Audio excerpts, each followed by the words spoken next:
Good evening, everybody, and happy Monday, October the 16th. I hope your day has been filled with riches and wonder. It is nearing the end of my day, but I am getting ready to continue sculpting this little creature from my fantasy world of Revelo. Thank you to everyone that has decided to join me on tonight's quest. Before I get jumping into the sculpting, I'm going to go ahead and spin around what's on the other side of this lazy Susan to show you what I will be painting this Wednesday evening. This was my sculpture, this lava goblin type creature, was my sculpture from Saturday morning stream, and I'm definitely looking forward to the character to life. Let me move this just a little bit, see if you can see it a bit better. There we go. But anyway, tonight on the couple hours that I have before my brain is going to completely fall asleep and crash, I'm going to continue sculpting out this creature. You can see that I have the concept drawing for this guy up in the upper left of the window. As I go, if you have any questions at all about what I'm doing, why I'm doing it, any of the materials that I'm using, I'll probably talk my way through a lot of it, but if you have questions, please don't hesitate to ask. I'm here to impart any knowledge that I do have on what I'm doing with you. So anyway, and thanks again for anyone that is tuning in this evening. Alright, so the first thing I need to do when I'm working on this is I have to mix up some Magic Sculpt. And when you're working with Magic Sculpt, it's a two-part air drying resin, 1 part resin, 1 part hardening agent. And I like to mix it up in small fistful sizes of each one. So I'm going to grab out one of my buckets. I get them in these giant 10-pound buckets just because I go through it so quickly. Pry this open. I'm going to look inside. And the one in here is the darker of the two grays, and the darker of the two is the hardening agent. Doesn't really matter. Saving throw show! Yo, thank you for the host. I appreciate it. That is awesome. I hope you guys are doing well. And thank you for anybody that has just tuned in from Saving Throw Show. So what I'm doing tonight, if you're just now jumping in, is I'm going to continue on this sculpture of this creature from my fantasy world of Revelo. I'm about to mix up some of my 2-part air drying resin that's called Magic Sculpt, and then I'm just going to kind of talk through what I do and hopefully chat some of you up along the way. So since I grabbed out a small ball sized of the hardening agent, I'm going to do the same thing with the resin. Just got to scrape it out of this bucket and get them pretty close in size. It doesn't matter if they're exact, but like by the time you're done your 2 10-pound buckets, you want them to be fairly close so that you're not left with a whole lot of one part or the other. The more hardening agent you mix in, the faster it's going to set up. But usually if I mix it in these 2 batches, it's not going to set up until I'm just about done with that batch anyway. Once I get it, I'm going to just kind of coil it out and stretch it, and then we'll do the same with the other part. Just 2 long ropes, almost like you're pulling taffy.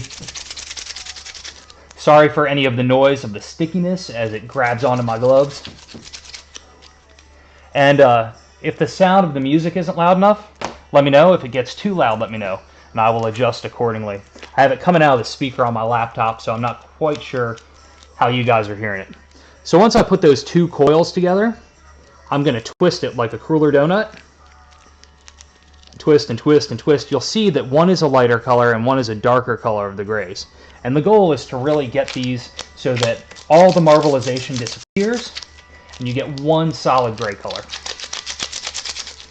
Now on the base here of what I've already done, I used Magic Sculpt on the majority of it, but on the back part where it's just kind of roughed in, where I'm going to put another coating on top of it, I used some other sculpting clay that I had that was made by Smooth On that just was a little bit tackier, and I find it harder to use when I'm trying to get details in, so I was kind of trying to use it up for some underbuild of building up of this tree that this creature is going to be coming out of. And if you tuned in and you heard me say Revelo, so all of the monsters and creatures that I create are all from this fantasy world Revelo, which I'm slowly building out, and kind of, as I sculpt the creatures, I kind of create the stories that go along with each one of them. I'm also, some of them I've created stats for both 5e and Pathfinder, because I like throwing my monsters into my game. because nothing like throwing in monsters that nobody's seen before and don't have any clue as to what they can do. But I'm going to keep going with these guys and keep building out these creatures so that hopefully I can eventually put them into a book format where people can collect all of my beasties and see where they come from within the land of Revelo. Now for the base of these guys, I use standard taxidermy form shapes that, like, somebody was out hunting, they would order one of these styrofoam bases and then put the animal skin over top of it. But instead I sculpt on top of it. Sometimes I'll cut away at the styrofoam. Sometimes I'll build on top of it with other materials. And then the eyes that are in this, I made using these glass kind of almost like 1/3 glass spheres. And then I designed the eyes on the computer, printed them out, glued them to the back of the glass, and then slapped them in. Okay. Now that this clay is all kind of all together, you can see that there's no marbleization. It's all one color. It's ready to start getting laid in. When you first mix it up like this, you don't really have, it's not quite ready to actually get the details into it because you want it to start to kind of firm up a little bit before you start putting the details in. But so for tonight's, the beginning of tonight's quest, I'm going to start putting in the texture around the outside of the tree that the creature's coming out of, because I think it'll be easy to start doing that, start seeing that to come to life, and then I'll work inwards on the creature. Okay, with this, I'm going to take some of the Magic Sculpt and just kind of pinch it out so it's kind of a flat surface, since I'm going to be laying over top of what's already there anyway. Excuse me as I grab a sip of water. I just read my son and my daughter separately books before their bedtime, so I've been doing a little more talking than I usually do at this part in the evening. So my voice is feeling a little bit parched.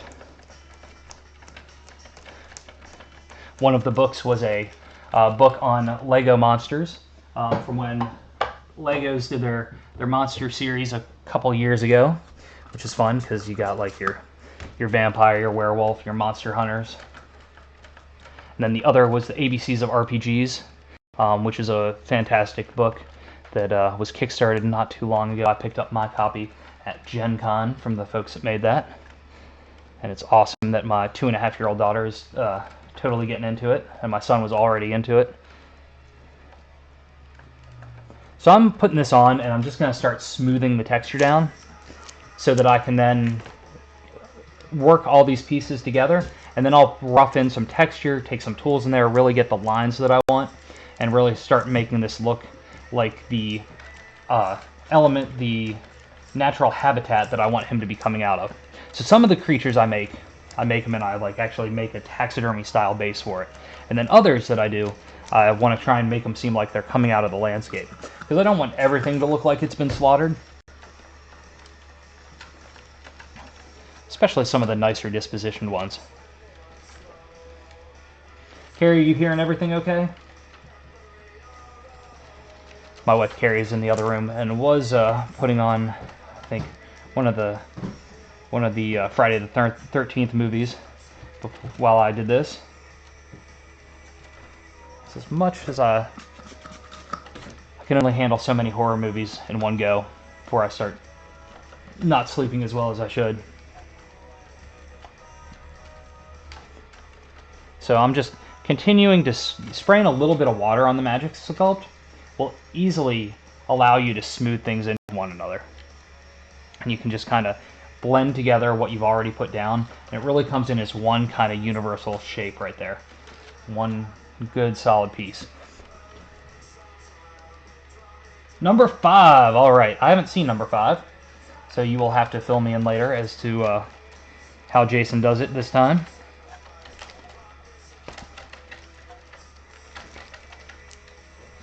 What's up, Benicula? Yeah, hey, thanks for joining again. How's your day been treating you? As you can see, I'm continuing on this piece that I started on. Oh, and Benicula, I primed the lava golem type creature, so I'll be ready to paint this critter up on Wednesday afternoon. I know it's hard to see some of the detail. Oh, I forgot to turn this light on. See if this does any better. Yes, so this sculpt is this kind of nice mammal creature that is going to have a tail. Thank you, Benicula. I'm going to have a tail coming up out of this tree hole that I'm forming now. And oh, I forgot, this one I started Saturday night. So I did my stream Saturday morning, and then I thought I was going to get back to it in the afternoon Saturday, but hanging out with my friend ended up going a little bit longer, which was cool because I don't get to hang out with him very often. And so then I started this one Saturday night.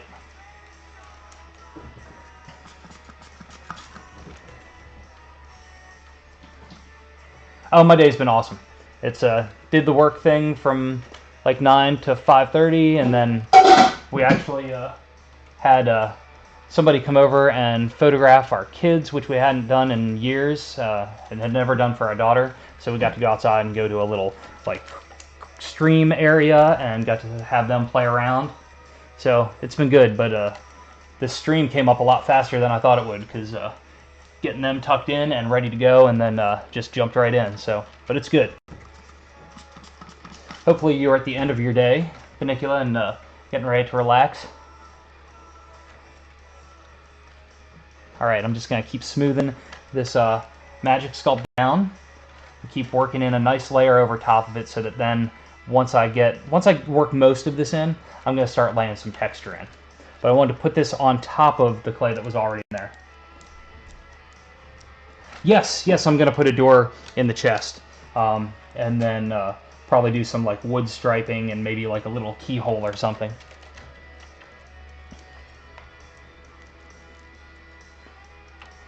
Want to make sure I cover all the edges of this wood panel that I put this on.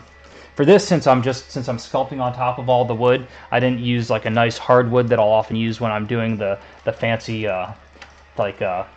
plaques that you would use for hunting, that I make my own. But this I use just some standard plywood since I'm going over top of it all. It doesn't really matter how nice of a wood it's going to be.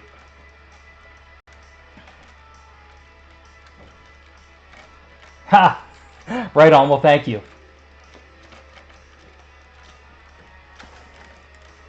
All right. I've almost got this side in good shape. And then I'll probably go ahead and start on the other side, because this bottom area is going to be a little harder to get to, because I think I attached it a little too low, but I want it to be in a better spot for the cameras. And just going to keep smoothing this in a little bit. So I've got it down to about here. Smooth that in a little bit more. See how much more down there I can get before I spin it around.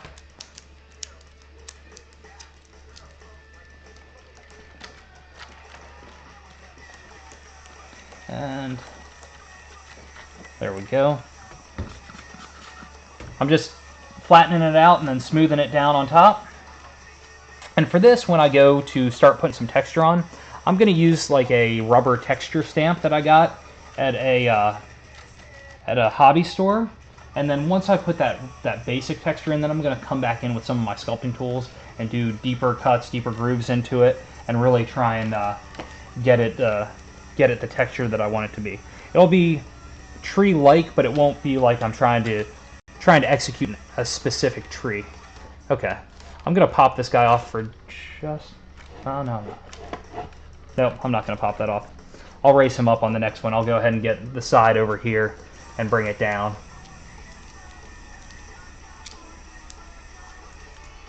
How do you do a tail on a mounted shoulder up critter? Oh, so since this is going to...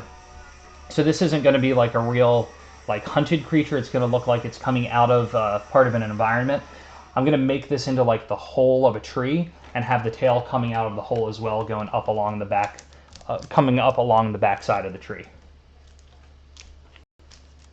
So like some folks, a lot of people tend to gravitate when I'm doing these, gravitate to ones that don't look like they've actually been hunted and mounted to a plaque.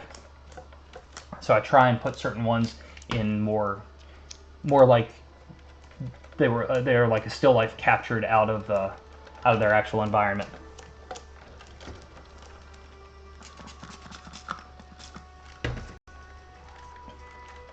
And I forgot to put in shorter screws before today. The weekend went by awfully quick. Yesterday we did pumpkin carvings and had some friends over to do that, and the days have just flown by.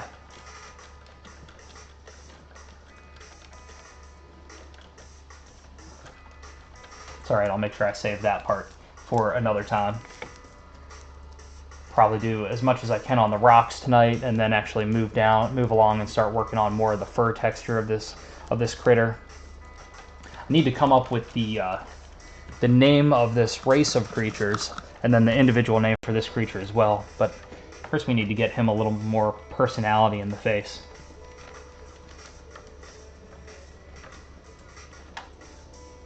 And any suggestions along the way are welcome.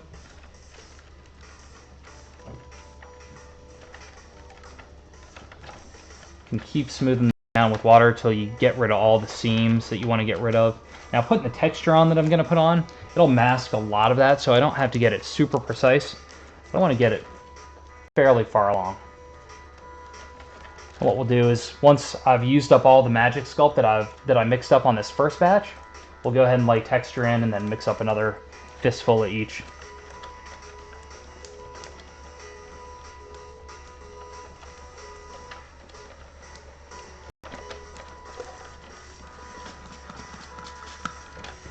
Keep squirting it down with a little water.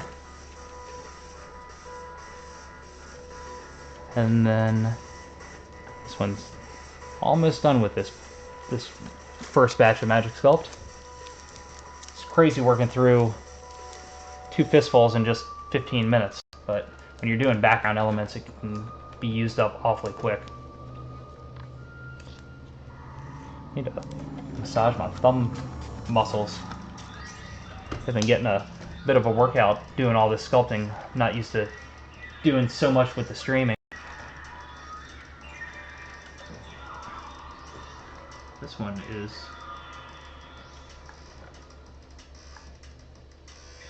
see if that actually skips. Alright. It's a little too... The music was a little too intense for me for a minute. So, I've got that all smoothed in. So I've got fresh magic sculpt going all around the right hand side. I've got fresh magic sculpt going in from here up. I'm going to go ahead and start laying some texture in, and then we'll mix up a new batch. So what I'm going to do for this texture, I've got this texture pattern here, and I'm just going to spray this heavily with water, because the wetter it is, the easier it's going to take this pattern. I'm just going to kind of press it in, knowing it doesn't have to be precise. It can have different areas that grab it. Some can still be flat, and it's not going to be a big deal. And then once I get all this done, then I'll come in and we'll start carving into it more. But using these textures really quickly gives it an appearance and gives you something to start working with, even if you go back in and start smoothing it down later. So as I spin it, you should be able to see the texture already coming in along the edges and along the side.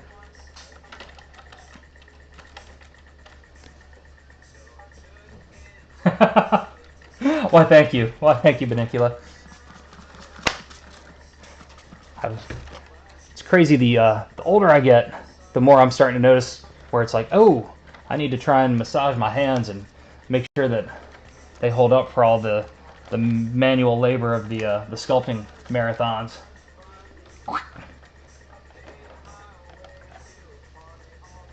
All right, got texture in all the places that I've got fresh magic sculpt.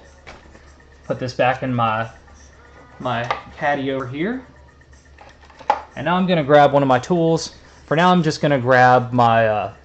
This is all of a sudden this is my new favorite tool for using. It is kind of like a little garden shovel that I'm going to turn backwards, and I'm going to start carving in and just kind of making shapes in here. And I may switch to a different tool in a minute, I don't know. But for now, I'm just going to kind of cut shapes in and twist the tool as I go, so it'll get different angles so it doesn't look like a solid straight line going down. I want to kind of twist and move as I go and then I'll come back in, and I will end up pushing the texture map down on top of it again, just to kind of help soften it a little bit, so it's not just looks like I cut right down into it. And I'm going to go through and do this in a bunch of different areas, and kind of just give interesting texture, like shapes, almost like chunks of bark are put together, almost like an armor coating. And one of the magical things about the things that I create, since they are all fantasy and they're all made up in my own world, something doesn't look quite like it's out of nature and quite true and realistic, I can always say that that was intentional. Yeah, that's just how certain trees look in Revelo. But I still want to give it that sense of realism so that people can relate to it and feel like it could be out in nature.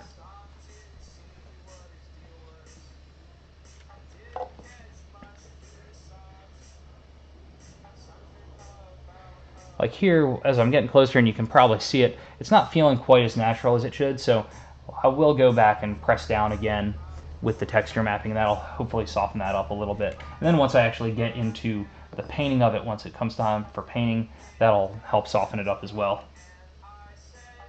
But the more detail you put in before painting, the more creases and grooves that are in there that can take the paint just to dry brush, the faster your painting is going to go and the better it's going to look. I'm just going to keep carrying this down a little bit, keep bringing these shapes. And it's almost like a pattern, but it's very organic in nature, so there's no super precision to it. It keeps flowing down. There can be different line breaks in here.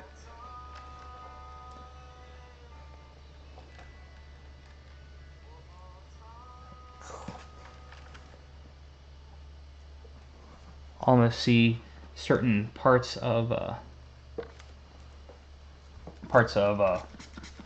argyle. I see shapes in there, but they're not really the shapes, but I can kind of see certain things. So anyway, almost got those lines on that side, and then I'll do the other side before we come in and start pressing down on the texture map again. But you'll start to see almost like little cracks and rivers going down through there. And this magic sculpt will keep working great as long as I keep dampening it until it actually hardens up. One of my friends, my friend Ron, that came over on Saturday, and we did some sculpting, and we just talked shop a little bit because we come from different backgrounds in technique and materials. He suggested trying to use a can of canned air to spray it, and spraying it with canned air almost froze it up. It hardened it up really fast, so it made it easier to get some of the finer details in, where it was still able to be sculpted into, but it was not nearly as soft as this is now, having this, since this is so freshly mixed together. You might see Beetlejuice coming across one of the cameras. I think he's coming to check things out. He's checking out a bug flying up near the ceiling. As long as he doesn't step on the power button on my laptop, I think everything will be just fine.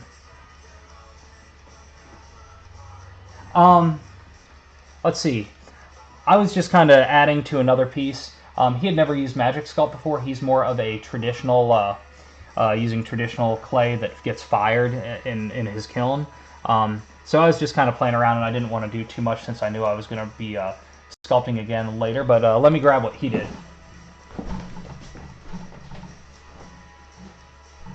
See if I can get this in view. Let's see. Let's pull him up a little closer. So this is what Ron did, just playing around, getting a feel for the material. I have a feeling if he does this, I have a feeling if he does this a bit more with this material, he'll really find his way with it. Yeah, Beetlejuice is the cross-eyed. He is very, very sweet. Staring up, he's going to get that, oh, that bug's going to fly into the lights and get sizzled. Alright, now that Zelda's in the room here too, but I think she may have snuck into one of my supply closet, and I usually keep that door shut, so I bet she's finding lots of fun things to get into. I'm gonna spray this down with some water again, just to get it nice and damp, and then let's push this down a little bit, soften some of these lines, put some details in some other spots where I might not have had them. And it doesn't have to be on every line, but in certain areas where the line's coming through, pushing that down will help kind of break it and give it more of a natural flow and lose some of the hard edge shape that it had to it. Now, sometime soon I'm going to go and I'm going to actually, when I was at Dragon Con, I was at the Smooth On booth, and they have some silicone that you can go use. Oh, snap. Hang on just a second. Beetlejuice, get off my keyboard.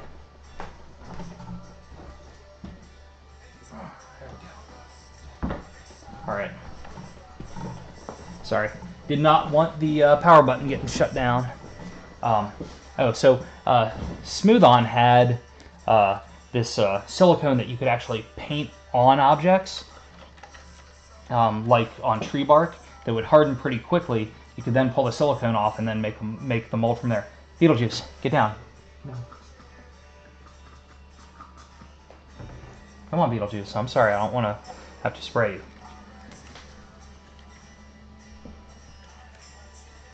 Awesome, very good. I'm glad you ordered some. Who did you end up ordering it through?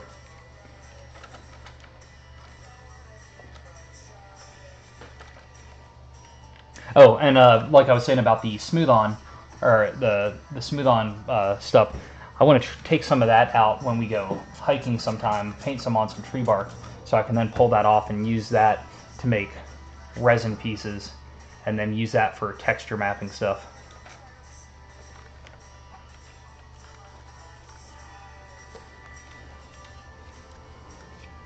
Beetlejuice is going to go to town trying to get that bug. I see Zelda is following up as well.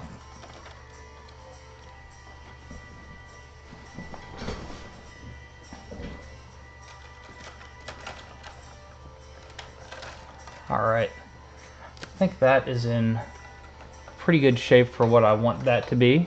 Now I'm going to go ahead and grab some more Magic Sculpt and mix that up, and then start adding some more. Put some up here, put some down around the base, and sorry for my monitor being possessed, if you hear that. You couldn't find it on Mackenzie? Darn, okay. Make sure you put the letter T in there, so Magic Sculpt. But I know Amazon has it as well, because I think I saw some of their products on there. Hopefully eBay didn't charge you too much for it. And also, Van Dyke's Taxidermy has a pretty decent ordering system.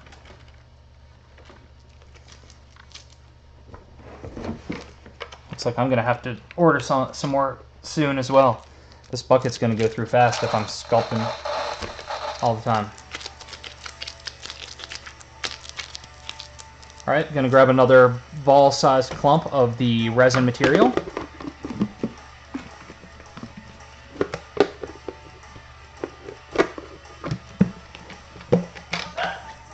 Oh, and if anybody's tuning in that hasn't tuned in before, and I'm talking about using Magic Sculpt, I would highly recommend wearing gloves. I personally have an allergic reaction to it. I don't think everybody does, but it's always better to be safe than sorry with when you're playing with chemicals you're not really familiar with. I totally failed my saving throw versus toxins on this on the Magic Sculpt the first handful of times I used it. All right, these are relatively oh, right on, 17 bucks is not a bad investment for trying to see if you like the material. All right, you got your part A and part B. The hardening agent is the dark gray. The magical lighter color is the resin, and you just roll the two out.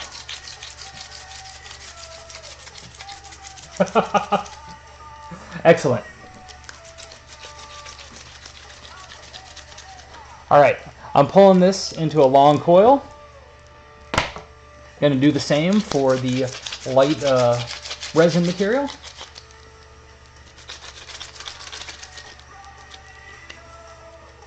Beetlejuice is still staring up trying to find that bug. You get the 2 coils, find them in the camera, and then twist.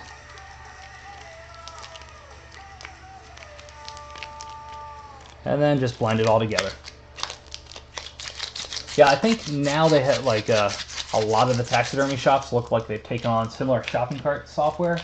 But I've really liked ordering from Van Dyke's most of the time, because also once you've ordered stuff, it saves it in the memory of previous orders, so you can go back and find the stuff that you ordered before and not have to really think about it and just click reorder. I don't know if I mentioned this before, but in the smaller size, they also have it where there's a black version, so you can do it that way, and then you don't have to necessarily prime it before painting it, because it has that nice dark undertone for all your shadows and nooks and crannies. Do you have any idea on what you're going to sculpt first, Funicular?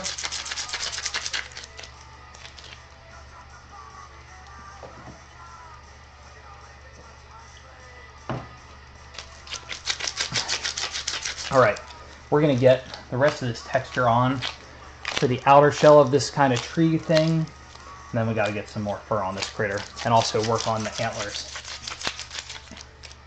So the background elements are always kind of the least fun. Ah, excellent, a killer bunny sounds awesome. Generally I prime with black, or sometimes I'll get like some really dark blue or some really dark brown. But I found that I always end up going back and like using black. It's also excellent Harley Quinn style look. I think that could turn out really cool.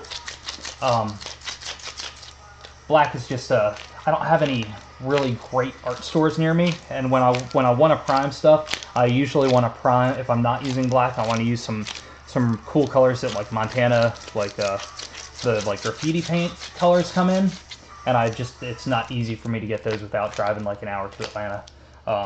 So black is very easy to come by at the local hardware store, at the local hobby store. Alright, now that these colors have blended together as one, I'm going to take those and keep working on this background element so we can get through it and move on to some more exciting work on the critter.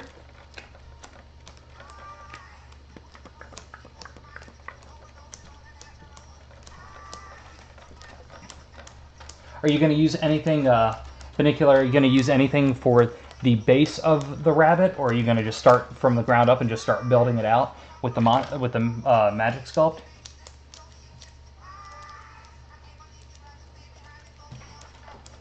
One of the nice things about this, since I know I haven't sculpted anything on the critter, I can grab them by the styrofoam base and just work this Magic Sculpt in.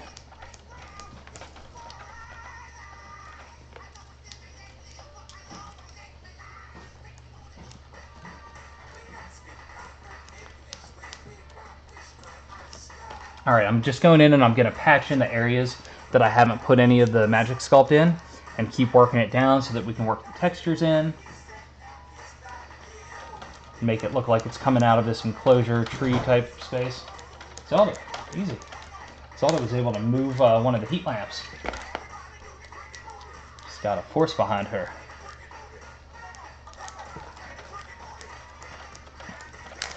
And taking this Magic Sculpt and just kind of mashing it down to a flat piece, and then laying it in over top of the other clay that I already put down that's dry and settled in for the foundation of this shape.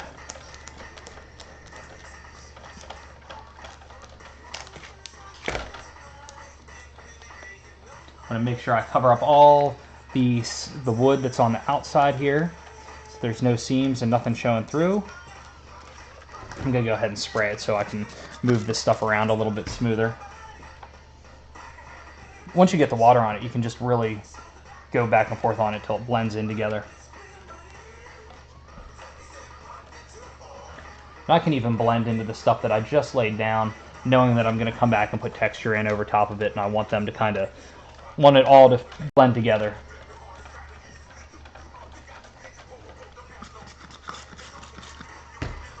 And just kind of keep blending this in. And I know that like once I get done with this outer area, I'm going to end up sculpting on the inside as well, but it's not going to be anywhere near as thick or built up. So just got to keep working this in just a little bit. And my one monitor just went out, which is fun. So if anybody's chatting me up at the moment, it will take just a second for me to try and wiggle the HDMI cable and see what happens. Pardon me as I reach. Oh, wrong one. Hang on just a second. I'll take a step around. Nothing like having a little bit of Magic Sculpt liquid on the end of an HDMI cable.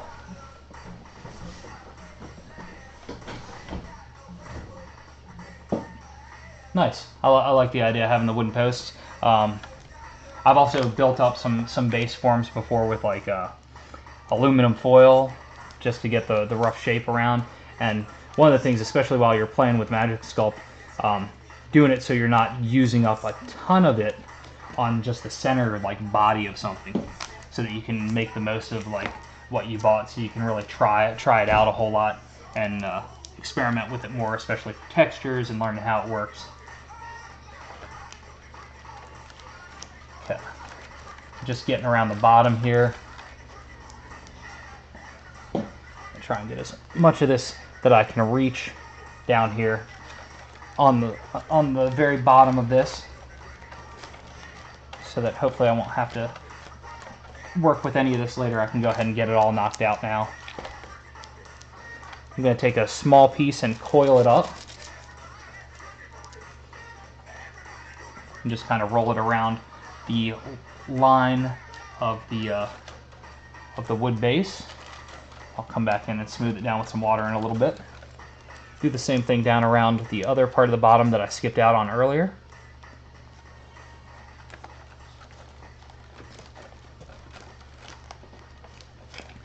So over the next couple weeks, I'm going to start sharing more of the map of Revelo to start getting ideas for other creatures that I need to create, because I really want to start building out at least like 2 or 3 creatures from all the different regions of this continent where all the creatures live. So we'll see, like over the next few weeks, I'll start to keep going in different directions with the creatures, the textures, the colors, so the whole continent can be represented well. I guess weeks, I should say months, because it's probably going to take a while to really accomplish all of that.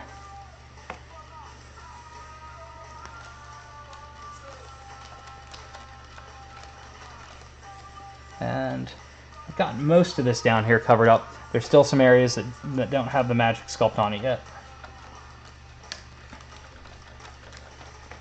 And I just keep pulling off chunks, laying it down over top of the rest, flattening it out, laying it down.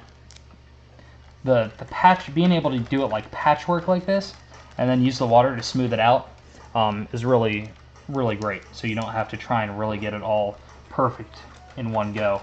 You can get it all roughed in, and then fix it up as you're smoothing it all down. And I can take a peek back and tilt it up a little bit, see where my holes are.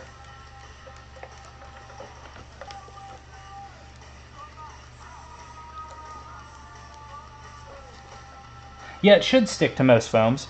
The main thing when you're working with foam is to really, when you're starting to put it on the base, really just smooth it in and make sure it's, when you use the water, to get it a nice clean, cleanly work it into it. So it's, let's see if there's a good example. Just so you really smooth it in, because once it gets that bond, you'll be fine. It's not going to go anywhere. Pardon me as I tilt this up. Just want to make sure I can get around the bottom here and get everything covered that needs to be covered. And you can see how sloppy and patchy this is right now. But I know when I start squirting that water on there, I'm going to smooth it all down. As a matter of fact, before we do the top, oh, you're totally welcome. I'm happy to suggest any ways to use the materials that I've used. Maybe even some that I haven't. Alright, so squirting the water on, just you can see as I quickly rub my thumb over it, they really blend together. You can start to feel it moving around when it's not connected, but then you'll get to work it in real easily. And I want there to be bumps and textures and things and different shapes because I don't want it to feel flat at all. I want it to feel like knots in a tree and kind of chunky in ways. And need some more water in here. And it's okay right now if it starts to stick a little bit to this wooden base that I've got here, because before the night's over I'll twist it around a little bit just to make sure it's not gripped on, because this it will bond to the wood pretty well. I may just take a knife under there and make sure there's plenty of room to cut away from it.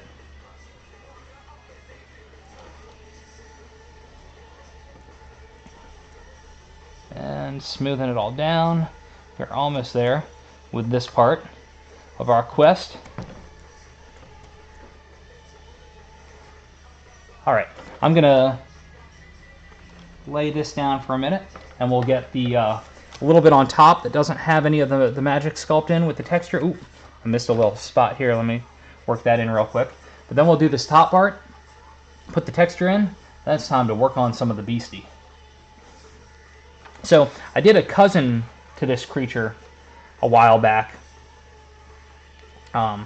His name was Sebastian, and he is in a very loving home right now. But another artist saw that one, said they wanted to have a similar creature. So I thought, why not make one that is in the same type of creature, but maybe slightly different, where the coloration is different. Personality is definitely going to be a little different, but just so that being able to see some of the same, sorry, watching the bugs flying around, seeing some of the same species in different ways is going to be pretty fun for me. Pardon me as I reach up and shove forearm into the camera. I'm sure that's quite the joy to watch. Luckily my armpit is out of reach.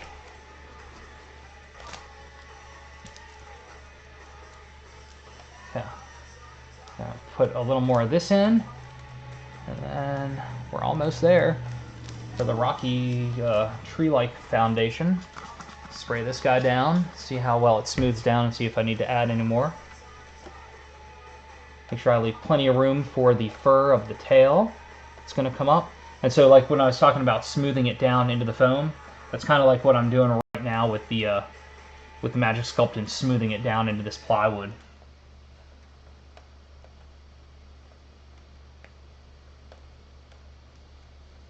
Oh, yeah, totally. So that Cthulhu-looking magnet I sculpted out of monster clay, because I hadn't really used monster clay before. So I was kind of doing these like sketches with the clay to see how it worked.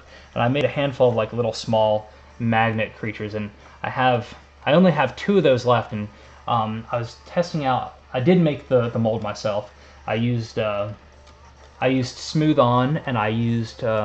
right now, for almost all my molds with them, I use their Mold Star 20T, I think. I think 20T is the right one, because that is a fast-curing silicone. It's more expensive than the other ones, but when I make stuff, I like to...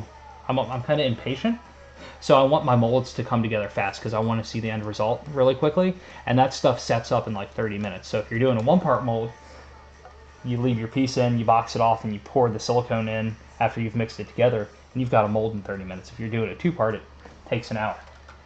So I did make the mold for that, but with the monster clay, that doesn't dry. So when I peeled the Cthulhu head out, that was done. It was the only time it was going to be cast, and it started breaking. The mold started breaking down on my last batch of magnets. So I've got like 2 of those left, and because I sold all the other ones at shows in the past couple of months.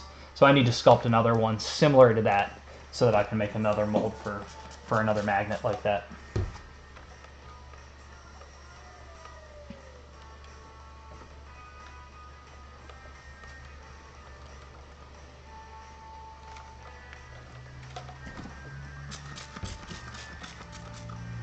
I try to have smaller pieces that I make molds of, so that I can kind of keep the price points a little bit cheaper, so that when I'm at conventions and art shows and stuff, I have a variety of price points to hit people with. So like people that can't afford an original bigger sculpture might be able to afford a smaller cast thing.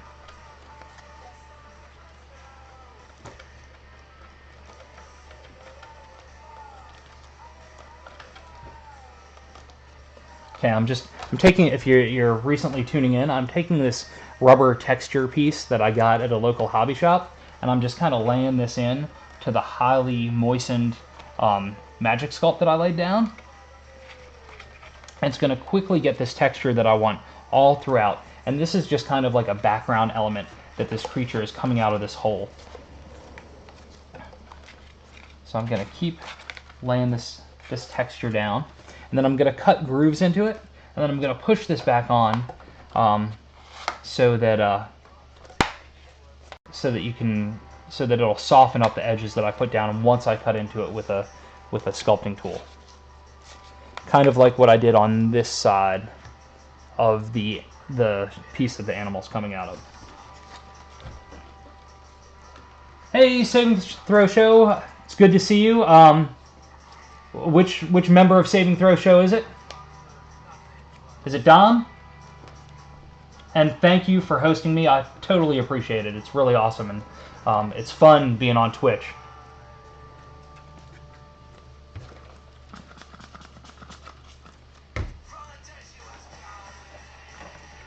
Let me know if you have questions about any of the stuff that I'm doing as I go.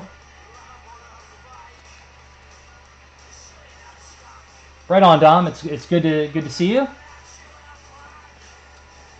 Has life been treating you well since the Gen Con?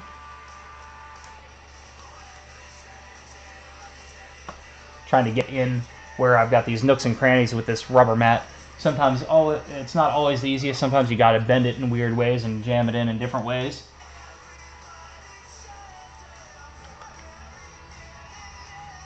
Awesome. Well, I hope you have a good night streaming tonight. And I hope to catch up with you again soon. So, silicone, what's best for clay? Hang on, everybody. Let me take a quick read on this. It's looking into it. Someone actually just used water and Dawn dish. Ah, excellent, yes. Life has to be busy. It keeps us out of trouble.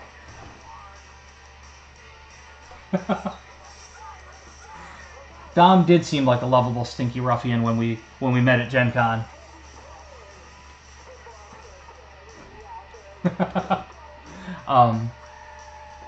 Silicone from...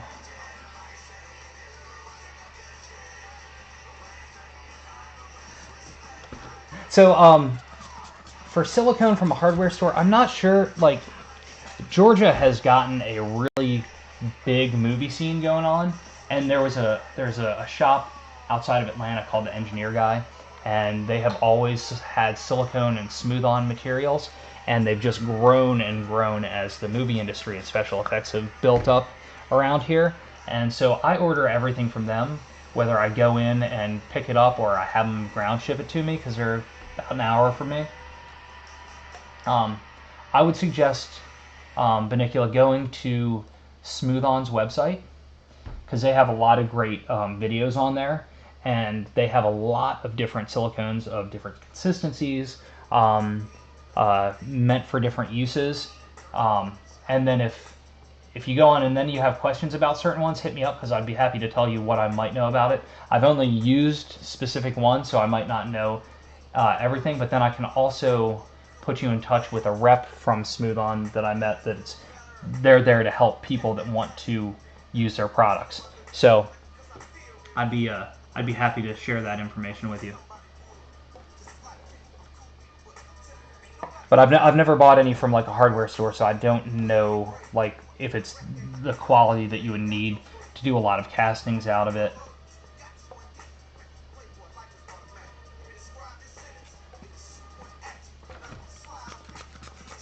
Hey Dom, if you're still on, how do you host somebody else? Since you hosted me, I would like to return the favor at some point, but since I'm still pretty new to the whole Twitch thing, I haven't figured that part out, and if you're not still around, I'm sure I could use the magic of Google to tell me.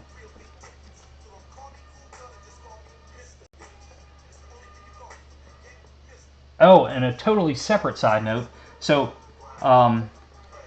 since you do Save and Throw Show, and that's super RPG nerdy, I created a URL shortener called Cantrip, since I saw that there was the .rip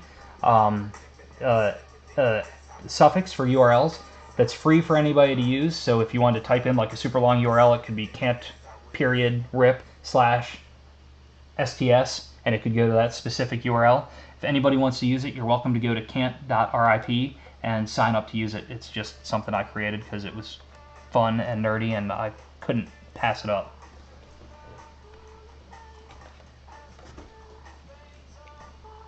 Ha! Excellent, very good. Well, one of the things I will say about silicone and casting, silicone is not cheap. So if you're going to be casting and making multiples of something,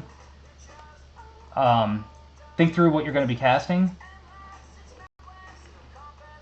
Under Channel, scroll all the way down, and you should see Auto Hosting Tools. Awesome. Yes, please use Cantrip. I want more people to use it. I've only kind of sent it out to a few of my friends, and I think they've started using it a little bit.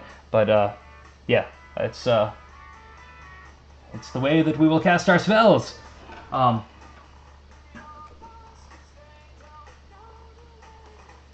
Awesome. Well, I will reciprocate the love sometime soon, Dom, for the hosting. But yeah, so Benicula, if you're gonna do silicone molds, just make sure, like, I have some that the first stuff that I did, that I made the mold, I thought it was pretty cool. I take it to shows, I take the piece, and nobody has any interest in this one piece. So like the silicone just for that piece alone was probably, if you're not familiar with making molds, you end up filling a ton of negative space with silicone, which ends up costing a lot of money. So the mold itself was probably like $150. I would build it smarter now just through trial and error, but either make it for something that you know you want to make a lot of for yourself to work into other pieces, or something that you think will do well as gifts or something like that, just as the first time around. Thanks, Dom, you too. I will see you again soon. All right, so now that I cut those grooves in and kind of matched a little bit of the lines on the right side with the left side, now I push down with this pad to kind of work those in a little bit so the edges weren't so sharp and rough. So now I'm gonna move on to working on this critter some more. So I've got a little bit of the second batch of Magic Sculpt that I mixed up left. Go Jim Detective, thank you for the follow. I appreciate you being here and chatting with Dom, being in the room. Let me know if you have any questions along the way. I like to make monsters and creatures, and I like to share what I know with people and get other people excited about making stuff. Okay, so now that I've got this, I've got a little bit of this left before I mix up another batch. I kind of want to work on the antlers a little bit, because when they're just these little sticks jumping out of its head, it doesn't really feel like anything to me. So first I'm gonna take a little pinch of it, and I'm just gonna coil it out, because I'm gonna start laying down the roots. Because when I have antlers like this on creatures, I kind of want them to be trees. I like the idea of multiple animals or creatures or things living together in harmony. So if there's trees that are part of this creature's being, then there could be bugs or other things. Thanks. Yeah, I think he's going to be a sweet one. I want other things living with it or inside of it. So I'm going to start laying down the foundation of some tree roots. I'll build on top of them later, but it'll at least get me the idea of where they're going to be, especially in relation to laying down fur on the rest of it as I go forward. And plus I'll be able to anchor them in to the styrofoam by smoothing it in pretty good. There goes the monitor again. Alright. Spraying a little water on there will quickly allow me to work it down into the styrofoam and to the hardened Magic Sculpt that's already there. Now my hands are a little bit wet, so I'll make it a little harder for coiling this one out. I don't usually keep I don't usually keep the tree roots and things like that with antlers symmetrical. I want them to kind of go off in their own way. Tree bugs living inside the chest, you know, I haven't fully thought that through yet. So some of my other creatures have locks on their chests, and I consider them the keepers of secrets. So I thought that this might be another group or organization that lives inside of other creatures that might... Alright, sorry. So one of the things I try to tell people not to do is to not pay attention in where they grab, and I just didn't pay attention in where I grabbed, and I totally just grabbed onto the edge here, so I need to squirt this with a little water and give this a little texture real quick. So I haven't fully figured out what lives inside of there yet. I'm sure that will kind of come together as the story of this critter unfolds. It could be something living in there. It could be a door to a portal to another dimension. It could be a door that is like there's a safe inside of him where there's something else stored. But I don't know yet. What do you think should be in there? Gotta be careful where I shove my hands. I'm starting to smack up against that wall again. And gonna keep rolling this down. Put a few more tree roots in. And again, these are just really rough. I'm not even gonna put texture into these yet because I'm gonna go back over them. I do like the door to his soul. Or the door to some sort of magical energy source.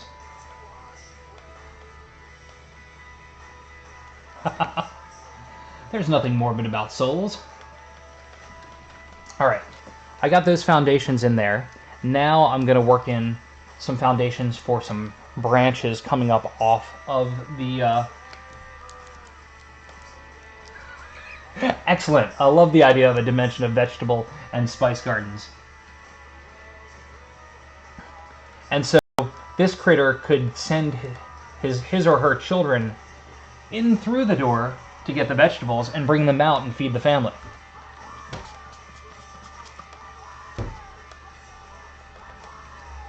Okay, I'm just squirting it with a little water to really work this in, smooth it into the pre-hardened magic sculpt. And I'm going to keep working this and working some different branches off, foundations of branches, so that I can continue to build on those after they dry.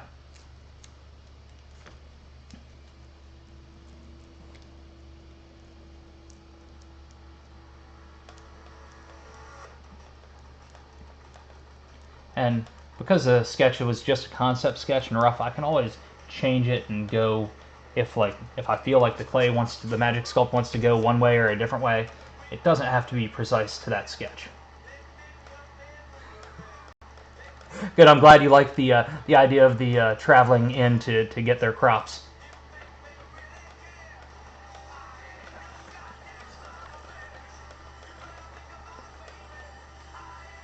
All right.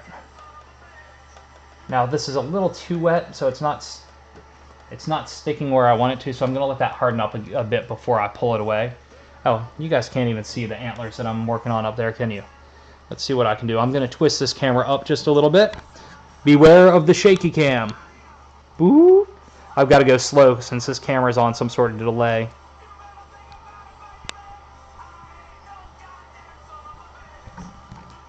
Alright, that's better.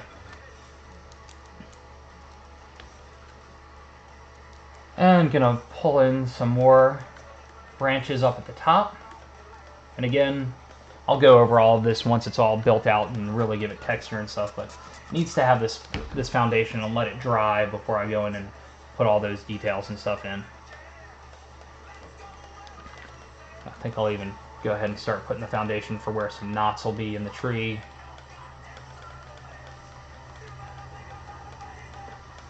Right on, will do. I hope you enjoy the coffee. I do not need coffee this late at night. I would be up too late. And thank you for joining us, and thank you for the follow. I do appreciate it. So, I'm going to just keep laying in more foundational elements. So this guy, like, I know on Saturday morning I sculpted this one creature in like 4 hours. This one has more textures and details to it, so it's going to be a slower build on this guy, where you just kind of have to keep layering and layering until he gets done. But again, I'm going to just kind of take a pinch of the Magic Sculpt off and just roll it and start building out branches. I'll work it in, mash it down with my thumb, spray it with some water to smooth it out.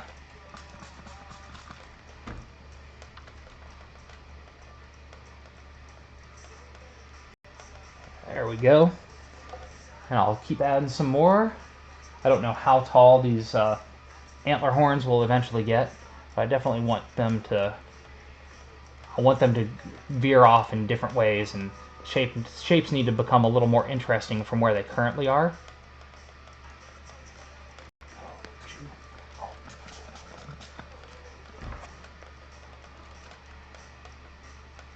Sometimes when you get it at the very top of where it is, it's harder to work it in.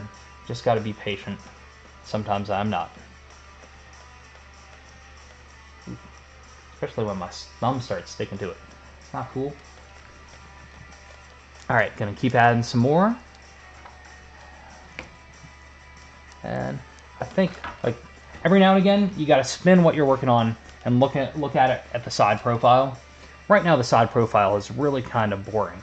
What I need to do is I need to bring it up underneath in the back and then curve it up on the top so it has more of like almost like an S to it. I'm going to go ahead and start building that concept in now. So let's add some back here. It's going to need to kind of bulb it out in the back. And then we'll do the same thing in the front. And we might have to go back and forth and do a couple of these just to really get it. Well,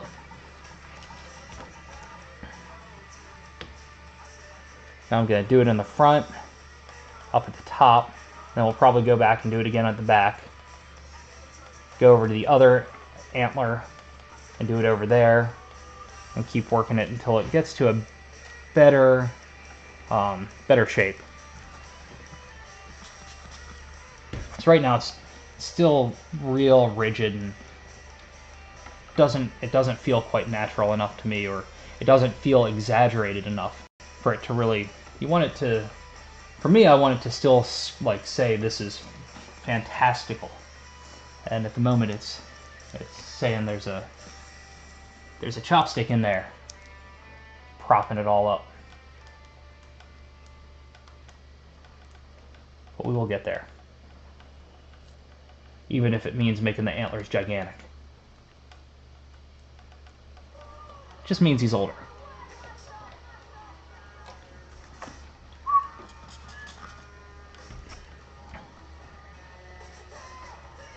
Alright. It's starting to get a little more interesting in shape.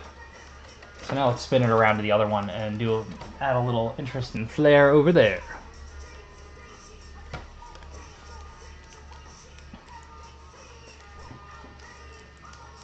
So I'm gonna jam a big old bulb on the back. Put one up on the front. I'm just making a big kind of lump.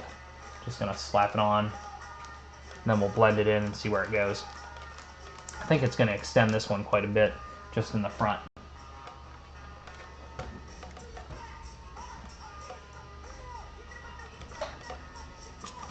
I was starting to read your idea. Okay, there we go. Like the Keeper of Secrets idea, maybe the Elder Secret Keeper and his chest is the portal that the Secret Keepers travel through to go out across the land safely, without too much attention to being drawn to them. The old tree horns remind me of the Wisdom Tree. Oh, I like that. I like the Wisdom Tree part. I like the idea you're going with there, with the door and the portal for them to travel through. Except sadly, like, in my head, when I'm sculpting these guys, if I'm sculpting it like this is life size. This is the actual size of it. And that door is currently too small for the majority of the other Keepers of Secrets that I've made. Like, stand by.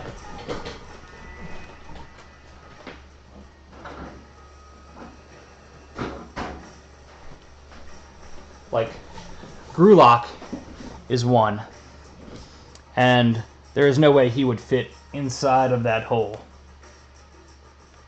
Probably shouldn't touch him too much with my slightly wet gloves.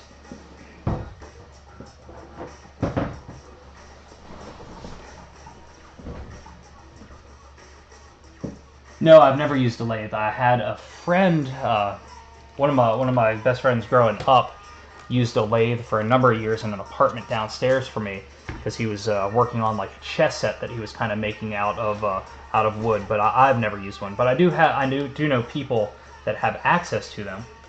What are you thinking about?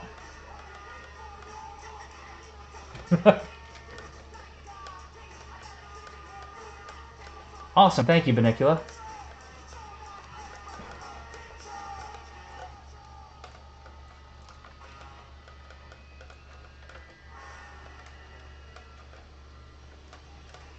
Alright, I'm not liking how this is going right now up here, so I gotta keep working it.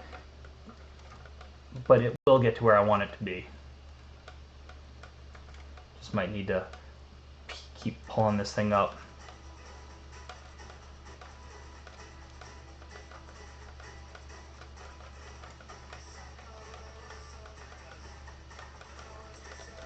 It's getting a more interesting shape. Didn't look like just a bunch of clay slapped on there. Definitely more curious of shape.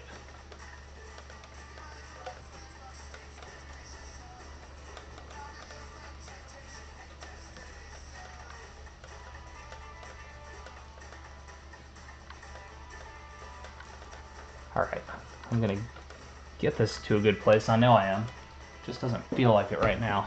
Alright, let's see. Let me get one of these tools and carve off some of this magic sculpt so I can get it to where I'm more comfortable with where it is. The right tool, where are you? Almost there. Stay on target. Nope. Just making some homemade tonfa. It was just one of those things I've never been able to craft. You never seem to. Right on. Woohoo! What's up, Chris? Thank you for the follow.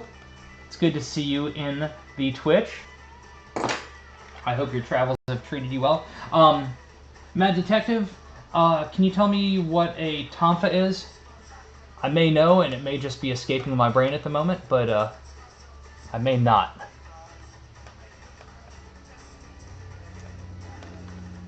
And Mr. Warner, since you're just, I'm guessing you're just joining us, if you have any questions along the way, I'm just kind of sculpting on this beastie and talking about my process and talking about the materials.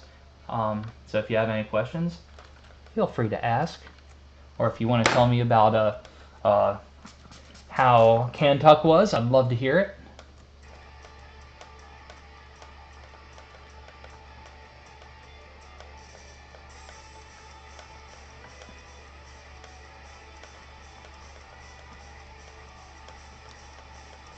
Alright, so now it's starting to get more interesting shape up here in this antler.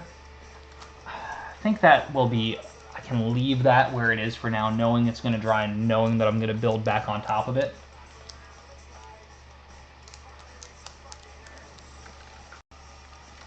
Okay, I'm going to move away from this because I think I'm going to overwork the antlers and not be, well, hang on. Let me do one branch off this side so that it can harden up and I can build on top of it. But then I'm going to move on to somewhere else so that I can stop over here. And I don't overwork it and put too much on. And then when I do go to put the magic sculpt on top where I want the details, I'm not just having gigantic antlers coming off of this thing. Alright. So, I've got a little bit of this left before I mix up a new batch. It's starting to toughen up a little bit. It's getting to the point where it's really going to be good for pulling details in. So I think I'm going to use this to build out the ears a little bit more, since I'm kind of working in this top area. Then when I mix up my next batch, I can start working, I'll start building up the fur on the side that doesn't have any over here, and build up that so that we can then think about the textures on the chest and the door. So I'm taking what's left and I'm taking that in two. I'm going to go ahead and we're going to extend these ears for now. And then we'll put some details into what I've got in this part of the clay. And then we're going to have to come back in with some more Magic Sculpt to really finalize the ears later. Definitely starting to get a little stickier. So I'm just going to press that in, and then we'll go ahead and spray it down a little bit. And slowly work it down.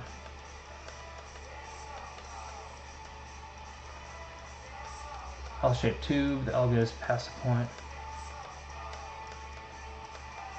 Oh, right on. Cool, awesome. Yeah, I think a lathe would definitely help with, especially with really geometric shapes like that in a martial arts weapon. So you can see the, oh, maybe you can't see, let me spin this toward you. I'm putting just a little bit of water in here, it really starts to smooth things down. I can keep pulling this. I'm going to get it a more interesting shape than I think that I had in the illustration. And I'll come back in and put like the little pieces here to really get the shape going. But I like how this is starting to curl out a little bit. It's starting to be a little more goblin-esque in the shape of that ear, especially after doing the kind of lava golem on Saturday, lava goblin on Saturday. I'm kind of digging shapes like that.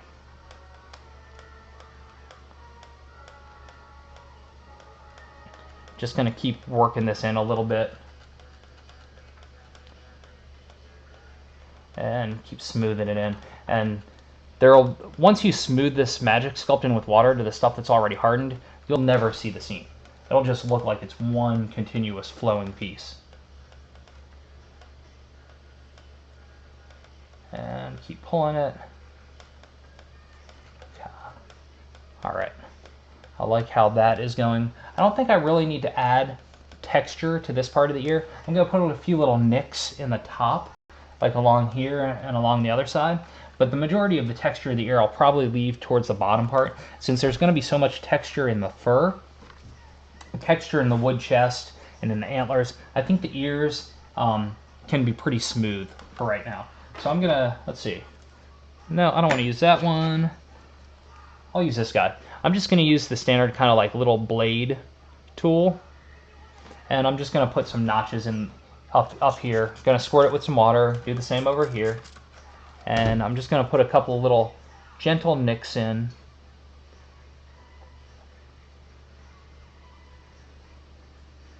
Nothing too major, just to give it some little dents.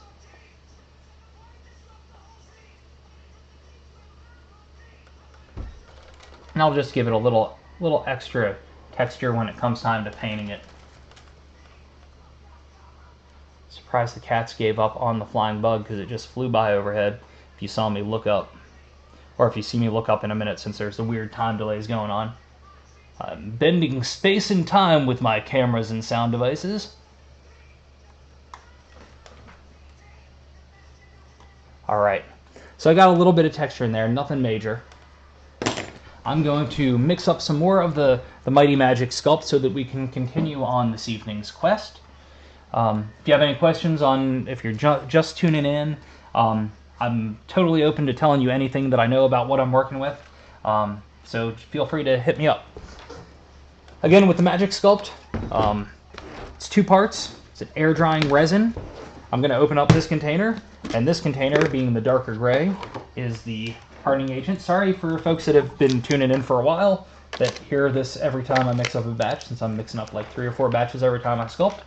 But I think it's important for people to that aren't familiar to get in the know on the Magic Sculpt. You mix equal parts of part A and part B. I wear gloves because I have an allergic reaction when I don't, so I would highly recommend it. That darker one is the hardening agent. Then we'll grab out some of the resin, about an equal size ball. Now when you first get the stuff, it's sticky, not like real like sticky. You gotta use a little bit of muscle to get it out of the container.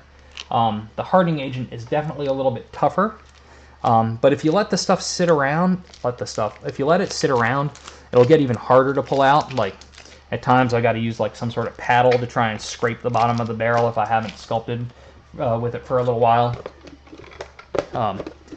But it will still have a shelf life if you keep it in a nice airtight container that it comes in, and in a like 70-ish degree room.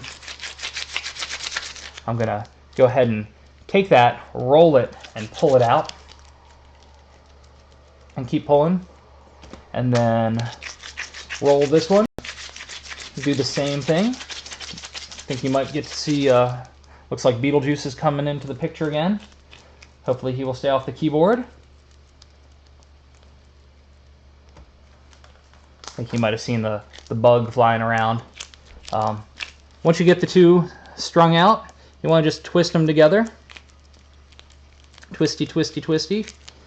You'll see the two colors, the lighter and darker color of the grays. And then you'll just fold it and we'll mash it around and squeeze it and pull it and squeeze it and pull it until you get to where they are one color. Sorry for the sticky, tacky sound that my gloves make on it. So close to the microphone.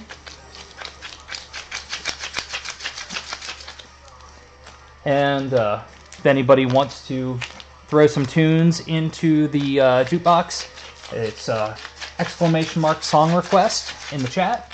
Then follow prompts for the name of the song and the name of the band. You can help control the music that's going on. Yo, yo, Chris! Yes, I have sculpted with epoxy versus Magic Sculpt, and epoxy sculpt, the time that I used it was stickier, so I didn't like it quite as much. Very, very similar, like the odor that comes off of the hardening agent from the epoxy sculpt is very similar. So I definitely like Magic Sculpt better.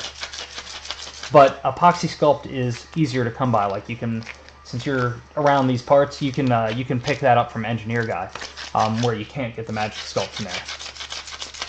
But the Magic Sculpt, when you order it from Van Dyke's or Mackenzie Taxidermy, they ground ship, and it usually only takes a couple days.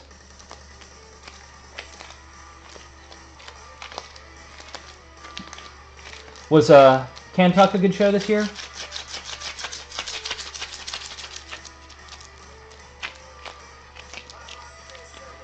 A couple people that came up to me at the Carrollton Arts Festival a couple weekends ago had suggested that I do Kentuck.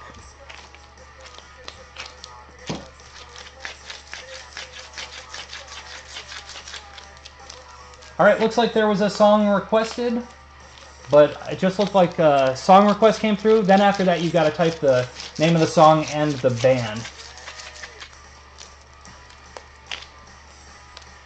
Yeah, if you're doing a lot of sculpting for stuff, Chris, I would definitely suggest going ahead and grabbing the 10-pound buckets. It's a little bit cheaper when you buy it in bulk, and you'll go through it.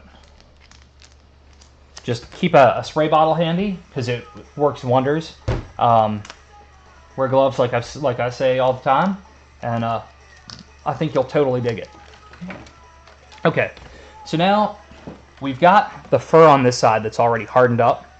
I'm going to spin this around. Excellent. I'm going to spin this around, and we're going to start sculpting on this side. I'm going to try and adjust this a little bit. My face might get cut off a bit, but I want to make sure you guys can see me as I'm laying down the fur on this side of this critter. So what I do once I get this, I'm just going to tear off a chunk of the Magic Sculpt and kind of press it out with my thumbs so it's a thinner layer, so it's easier.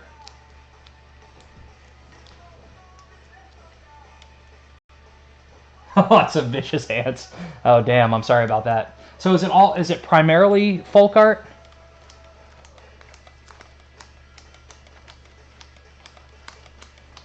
Because I'm just so not into folk art. But I know it can't be that far from here. I mean, in the grand scheme of things, anyway. So I'm basically just pressing down sheets of this Magic Sculpt, and then once it's all in, I'll spray it with water, smooth it out. Then we'll bring the rake tool in to start laying down the fur texture.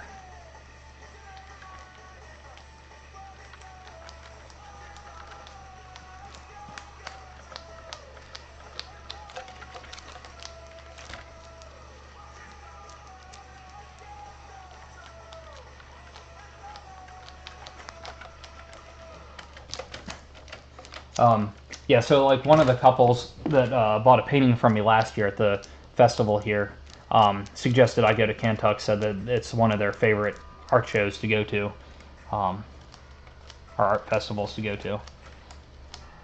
I thought I might be able to break out of the house and go to it, but instead I had too much stuff to do around here on Sunday with the family, and then I wanted to do some sculpting on Saturday and do some live streaming during the day, which I don't normally get to do. I did get to hang out, Chris, with Ron Free on Saturday, who talked about asking how you were doing.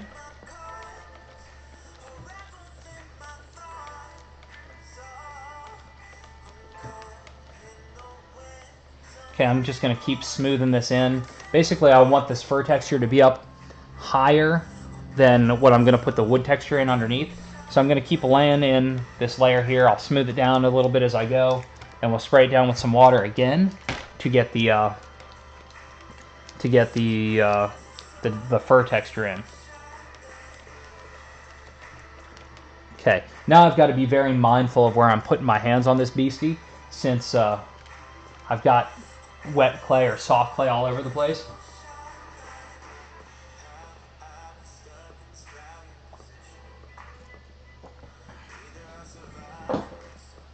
Interesting. Okay.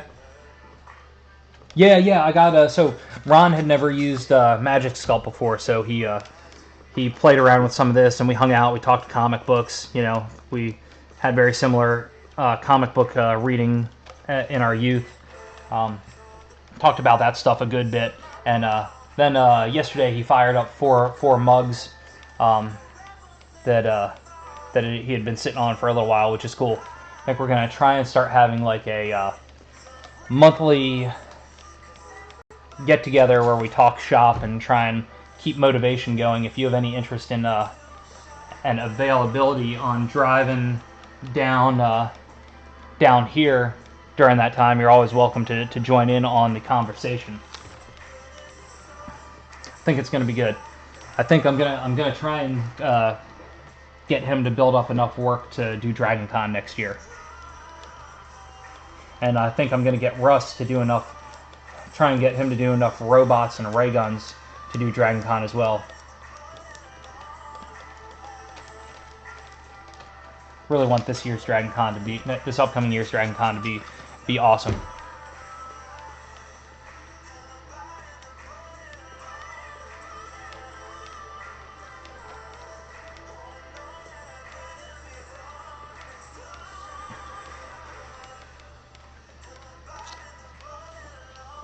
So when I'm smoothing it in, sometimes if I try and wear the tightest gloves, it'll fit on my fat nubby hands, and so I grab the medium size because I don't want any wrinkles in the gloves. I want it to smooth down real easy with my thumb, so I don't have to use tools to smooth it down. Just works a lot. I prefer doing it that way. I know other people are way more into the tools. I'm going to stand up for a second. It does sound like futuristic D&D. Now, some of the guns and stuff that he makes are kind of steampunky. So one of the things that we've talked about is making the guns that some of the big game hunters might use in my world to hunt the creatures that I make, to kind of cross-populate our artwork together.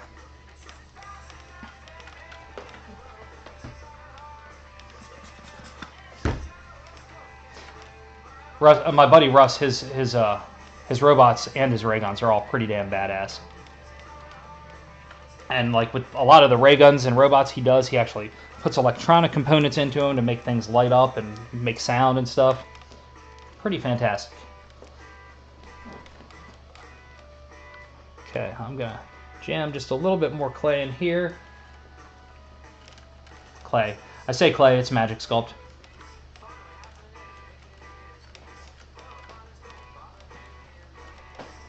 Then just gonna give it another little squirt and smooth it down some more.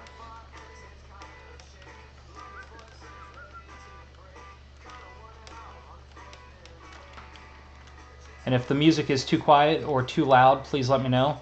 I still haven't quite figured out how to get it to play through MooBot, and I just have it playing off of my laptop and picking up off the same microphone that my voice is coming off of.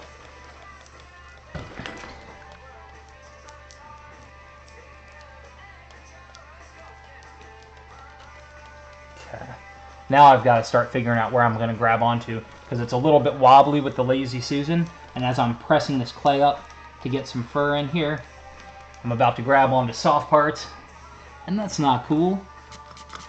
Alright, guess holding on to the base is probably just as good as anywhere.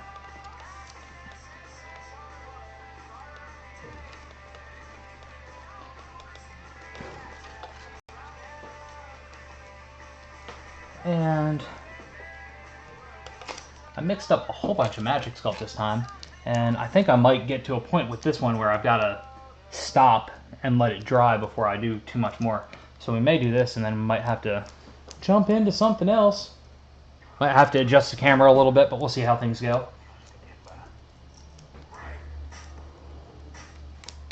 Ha, that would be awesome. I love the idea of the holiday special. No, he's not super into Geiger. Trying to think of what his influences really are. I'll have to pull up some of his work sometime soon. Yeah, totally. Rest in peace. I've got one of his big robots on the wall in my living room, but I can't really get to there from here or pull it off the wall. But it's pretty rad. Okay, I'm gonna pull a little bit more on this side as well, since I've got it. Okay, where am I gonna grab? Okay, I'm gonna grab over here. I'm gonna smooth this down, blend it into the fur that's already there, knowing I'm gonna smooth it down with the rake to really get the fur lines in. Let's go ahead and blend this into the top. His stuff is a little more like, as far as the ray guns go, have you seen the Weta Dr. Gorodvort's ray guns? And he has a huge collection of vintage ray guns that are a huge influence, like Buck Rogers style ray guns. But then he can see, like, in old drilled pieces and old teapots and stuff, he can see all sorts of shapes. Oh, actually, pardon me as I duck down for a minute. When he was over, we made a silicone mold of this old drill to use as the base for some ray gun props that we're going to make. So he's really going to do it, but I grabbed a couple pieces just so I could make some stuff. I mean, it even says Thor right across here in this awesome script font. So we made a silicone mold, then cast these out of resin. I'm going to pop this off, maybe make it into a long barreled, like, blaster gun. It's trying to do some of the pieces that he can do, and then, like, replicate them so that they can be not just one-of-a-kind pieces, but, like, one-off variations.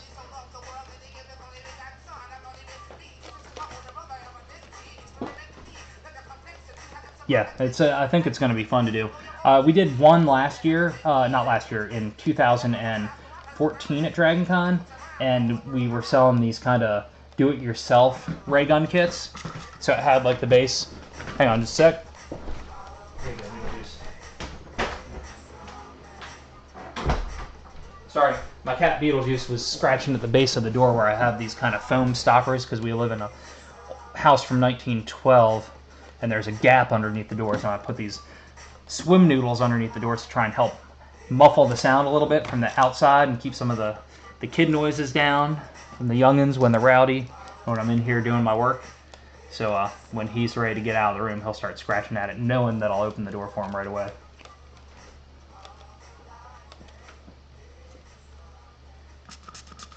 The metallic dust works great with onyx. What are you talking about?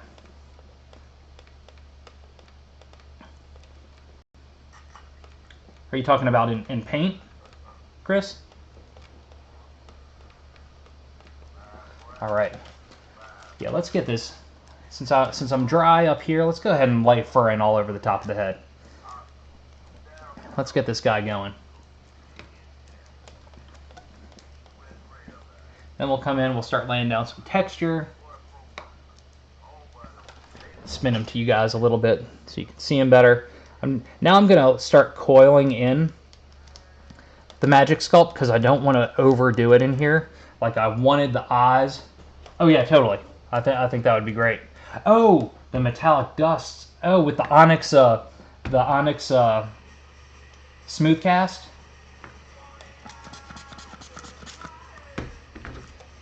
I didn't even think about like pouring the resin in a metallic. That would save a ton of time and look pretty bitchin' right off the bat.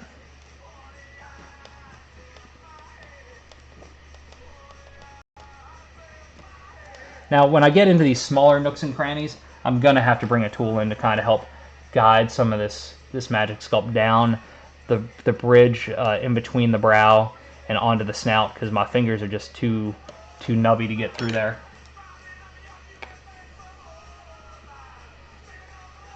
Huh, that is awfully hot. I'm trying to think of what I can do for the light so that you can see that a little bit better.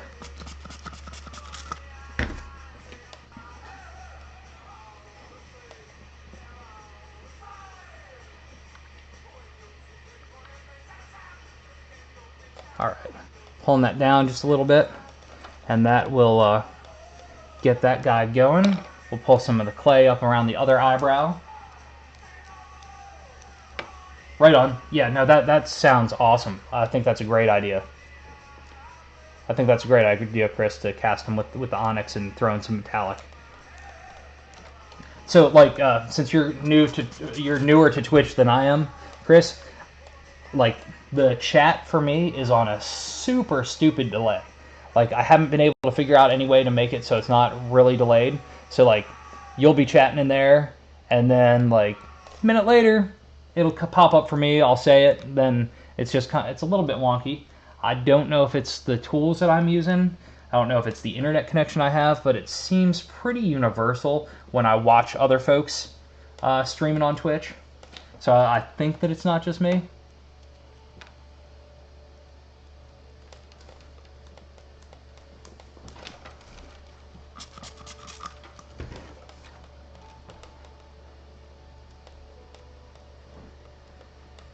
All right, now I'm just kind of working little pieces. I'm coiling little pieces of the Magic Sculpt and working them in to the areas that I haven't covered yet, so that we're going to be laying down some more heavier fur texture in just a few minutes.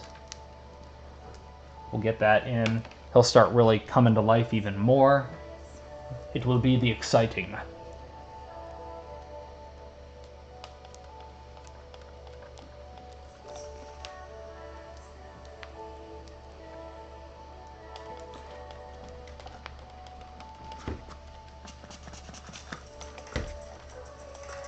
And you can really squirt as much water down as you need to keep smoothing it down.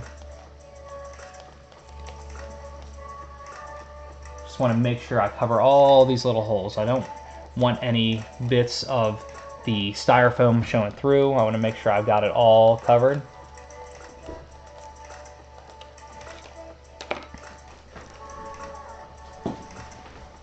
Dropped a little piece on the floor. Want to grab that before I roll over it, smash it into our hardwood floors. That would not be the cool. Alright, I'm going to use this tool. It's just a flat kind of spatula thing. I'm just going to get that to try and make sure I got it in to all these nooks and crannies, and also pull it down a little bit away from the top layer of this fur, this kind of mask this fur mask that he's kind of got going on.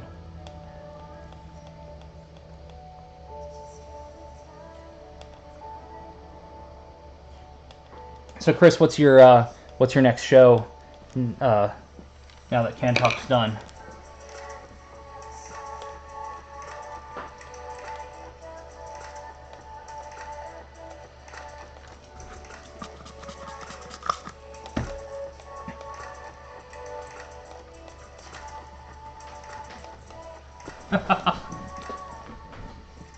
I know how that goes. Usually about halfway through the day, Mad Detective, I will take what's left of my coffee pot from the morning, throw it in a tall glass, throw some ice on it, and drink it that way. And it's just too lazy to make a fresh pot and not wanting part of my coffee to go to waste. But thanks for coming back. Awesome. I need to remember about Voodoo for next year to apply before it's too late, because I think that'd be a fun one to throw into my schedule. But Memphis, oh, but Voodoo's on Halloween, isn't it? If so, then so Memphis, is that this upcoming weekend?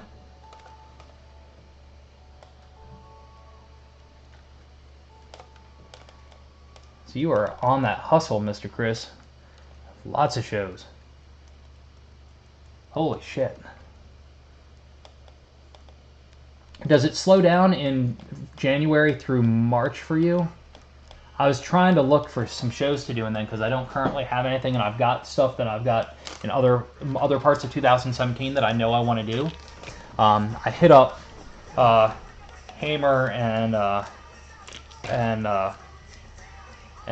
Red Rocket to see if they had any suggestions on shows, and the only suggestions they threw at me was Wizard World, New Orleans in January. Wow, that's serious. You better be cranking on some work.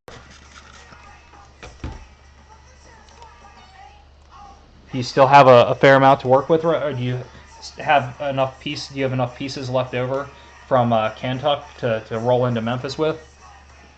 Hey, Zelda. Zelda's come down off of another chair. She's awoken from her nap, and she'll probably be joining us soon. Sorry, as I stand up, I got to work this magic sculpt into the head up here that I just don't have an easy way to get to. Gotcha. I don't know how I feel. Like, I think that I think that the outdoor festivals aren't for me. I think I'm more of an indoor convention sort of guy. I think mainly the people that attend them, you know, comic conventions, festivals, comic shows like that, other sci-fi festivals, they're way more my people than like the standard arts festival folks are. Oh. Zelda is now on the back of my chair. Oh, she was until I rolled forward. I'm sorry, Zelda. So I'm just keep taking little bits of this magic sculpt and working it into the spaces that don't have any yet, as we're about to cover the rest of this critter in some fur, at least the outer coating, to really give it a nice base. And then once that's done, we may be able to start working down towards the wooden chest with the door, or that may have to wait till another sculpting session. Maybe we'll have enough to start building up the tail that's in the back with some fur. I think we definitely have enough for that. Whoa, thanks for the host, Vinicula. I do appreciate it. Thanks for bringing others to my stream and having them watch the stuff that the crazy monsters that I'm making. Yeah, I could totally see the numbers not making sense for that. For staying indoors. Whoa, dropping some of the magic sculpt. Okay, I've got one more piece up here, then I will be sitting back down to join everybody else, and you won't just have to be staring at my apron and my arms and gloves all up in your face, so I apologize for that. But this critter is definitely coming together a bit more from when we started this evening at 9:30. Oh, and for anybody that hasn't been tuned in, last Saturday, the other beast that you see on the other side,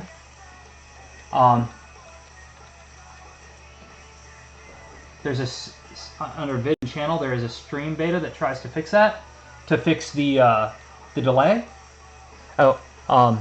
So this is the creature that I sculpted on Saturday, and this Wednesday from 1 to 3 p.m. Eastern Standard Time, I will start to bring it to life even more by starting to lay color into this guy. Thanks, Mad Detective. I'm feeling pretty good about where he's going so far. All right. what I've got now with this foundation of the Magic Sculpt in here is good for going ahead and starting to add the fur texture, and the texture on this is going to start to come in really fast. So what I do when I'm doing fur texture is I get the whole surface really wet, right? Because the wetter it is, the easier it is for the... thanks, Chris. The easier the tools are going to go through it. And then I'm going to use this rake, and it really looks like a yard rake. Let me see if I'll hold my black glove up behind it so you can see it a little better for the contrast. When you rake the fur, you want it to have the prongs gripped up. yeah, the delay is a tough one. You get the grip up like this, and you rake it down across the Magic Sculpt in the direction that you imagine the fur would go. And when I think about fur, I think about how I'm going to pet an animal. Like when I grab one of my cats or my dog, I pet with the grain. So you want the rake to go with the grain of the creature. So we're going to do that in just a second. I got to wiggle my HDMI cable again because my second monitor went out, which means I can't see the chat. So stand by for just a moment. There should be 20 eyes in my head, but they're not. They are all the same. All right, there we go.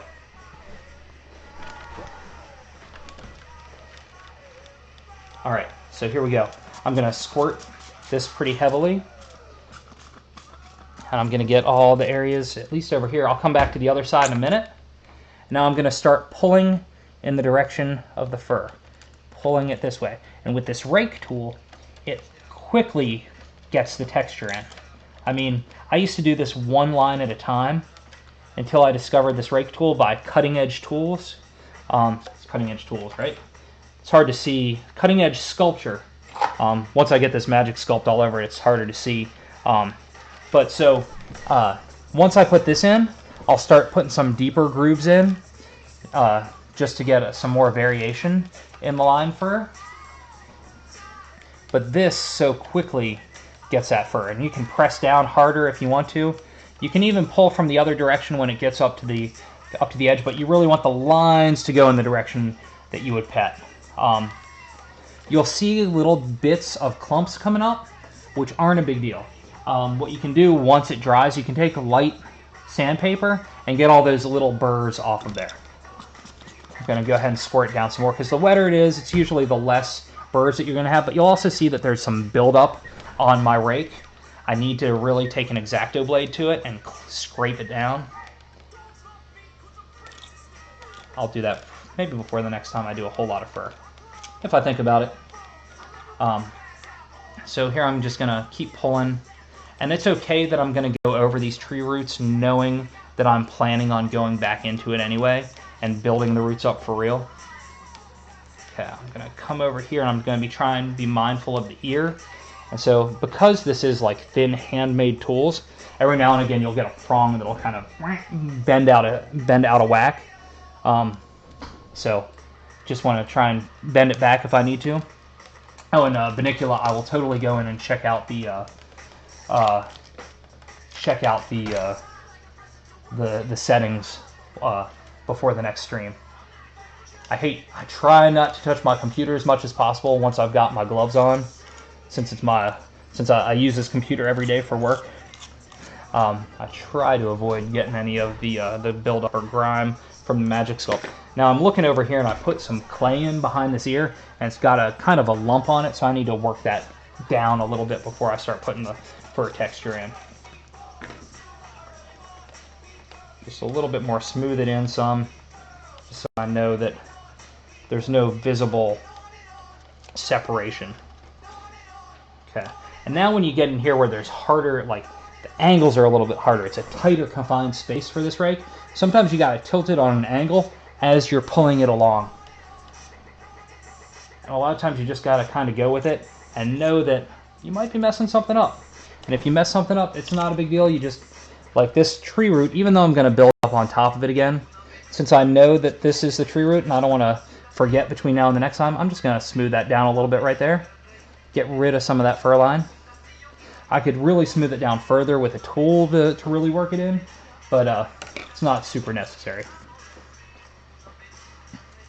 I need to figure out where I put my paper towels real quick. Oh, here we go. I'm going to go ahead and wipe the rake off a little bit. Try and get it cleaned up a little bit before next time. And I forgot, we should get a little bit of fur on the snout of this critter. So we're going to do that first before we go in, and I'm going to put these similar lines, these grooves, on the other side that I did there. Just going to bring these fur lines up here. I don't really want them coming down here. I'm going to make this more of a skin texture around the muzzle of the creature. That's pretty good for now. And now we're going to get a more traditional knife tool and get it down on this side. I'm going to maybe adjust this a little bit to make sure that you guys can see it okay in the camera view. With the delay, I'll give it a few seconds. Okay.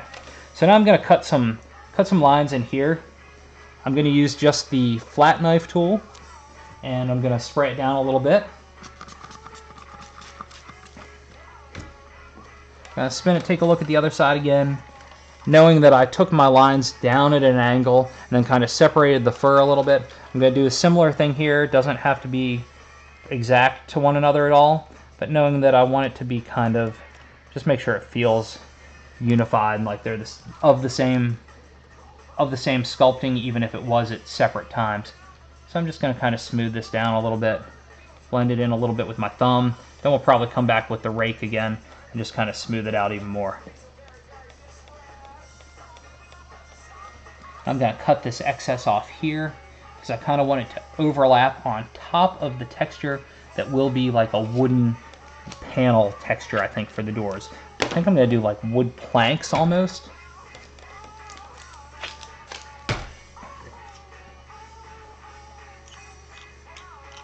Alright, got that in. Smooth that down a little bit more along the edges. You know what, I think I'm going to take this tool that's got a really nice flat like spatula edge and really come in and clean that up flat. Scrape away the excess and put that excess into my clump of Magic Sculpt here. Okay.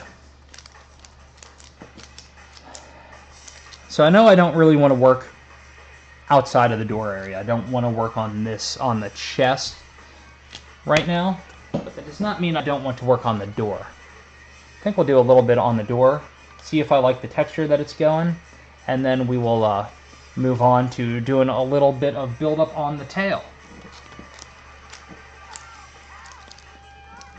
So it's like I talked trash on the delay, and then it's like everything went quiet, like the gods of the delay are watching and punishing me for talking shit.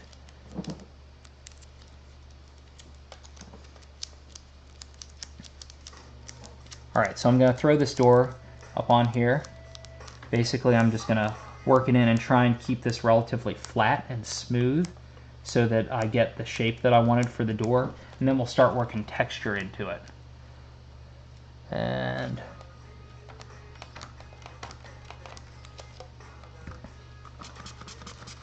gonna start squirting. Thanks for adding to the tunes, Mad Detective. It's fun getting to experience new music and see what other people are into. Especially since with this MooBot I'm limited to 100 songs in the free version.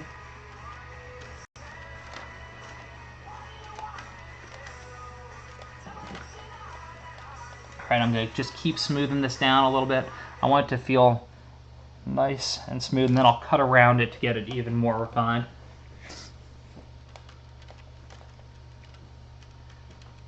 And then all of a sudden, it's crazy. Talked about the tunes, and then the gods of the music have stopped as well. Alright, I like how this is going. I'm going to find my flat knifey blade.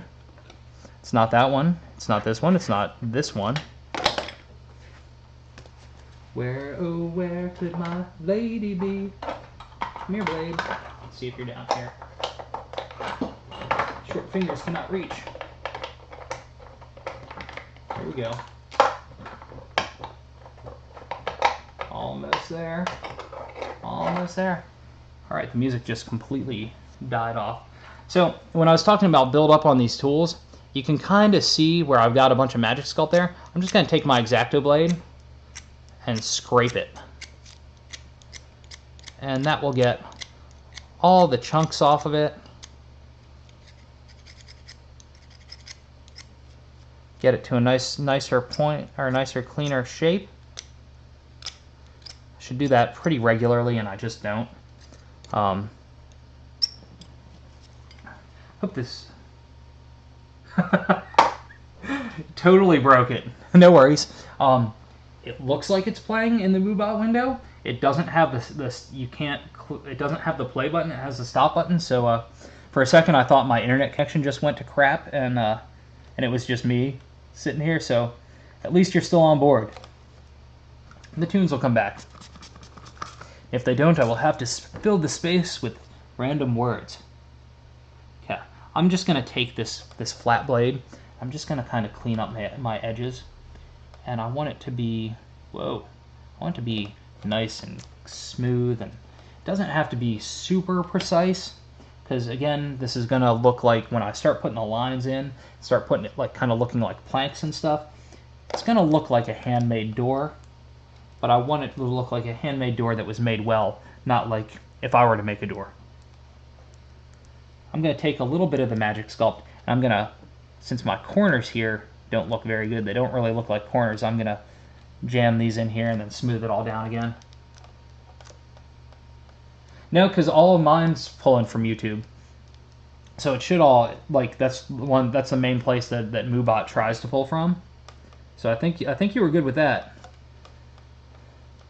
It was just, you confuse the MooBot brain.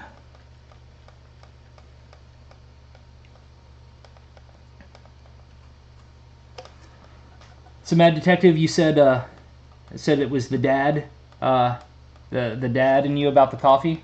How old are your kids? I've got a almost 7-year-old and a almost 3-year-old. Well, it'll be 7 next month, which will be fun for his birthday times.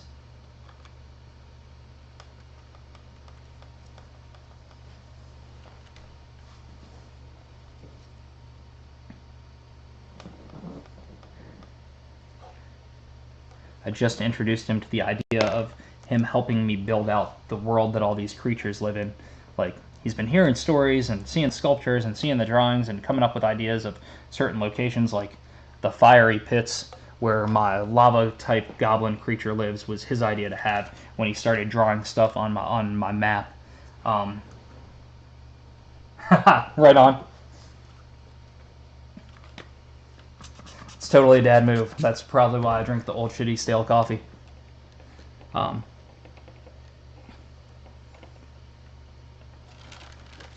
Let's see. Alright, I'm going to see what happens when I try and press the music button. Hopefully it doesn't all go the kaboom.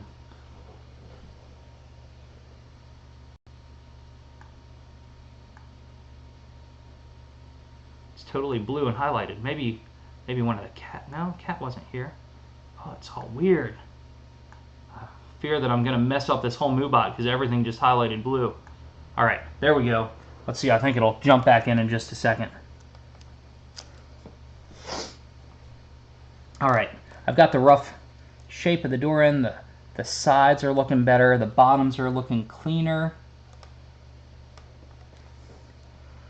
Number one, I'm going to try and carve in the planks at first, and then I will, yeah, still no tunes. Do not know what that was. Oh well. I'm going to carve in straight lines. Then we'll come back in and make some line weight variation on those in a minute. But I just want to make sure that I get these in relatively straight and relatively even. And not with like at the end where there's like one that just doesn't seem to fit. I hope I don't jinx myself. Okay. So now that I've got that in, I'm going to take the one of the garden rake tools. I think I'm going to scrape it beforehand, like I just did with the other tool with my X-Acto blade. I'm just going to scrape the edge off of it, and that's weird. The song thing is up. Still no tunes. Okay, so let's see. Let me see if I can spin this a little bit. And now you can't see it at all. Okay, that's not cool. I'll tilt her up and see what happens. Okay, so now you can see where I put the lines in. I'm going to spray it with some water. Take this freshly cleaned like yard shovel and go into those lines that I created so I can get a different, deeper groove in there. Nice and clean. And then once I have that, I'm going to come in and put details and textures into the wood panels. Alright, now that I got those, I need to dig my tools out from under my Lazy Susan. I'm just going to take this normal little knifey thing, just kind of do some kind of little patterns. Nothing too major, just something that the darker colors will be able to blend into.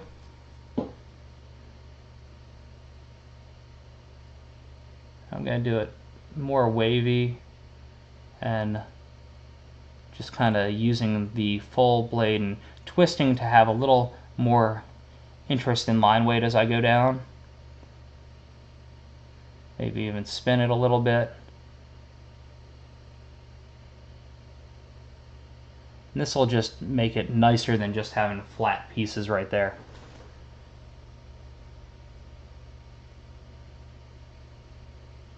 And keep that going. And keep a few more lines going in. I don't know if I should relaunch MooBot so that the tunes can come back, and I feel like it looks like the MooBot thing is spinning like it's choking to death. We have destroyed the MooBot. Still got a ton of the Magic Sculpt that I mixed up left. We're going to have to hit the tail. We're going to go past what I had planned on going for the 11:30 mark. This means I got to stay up a little bit later, which is totally cool. Okay, now I'm going to take this kind of damping tool that most people would use.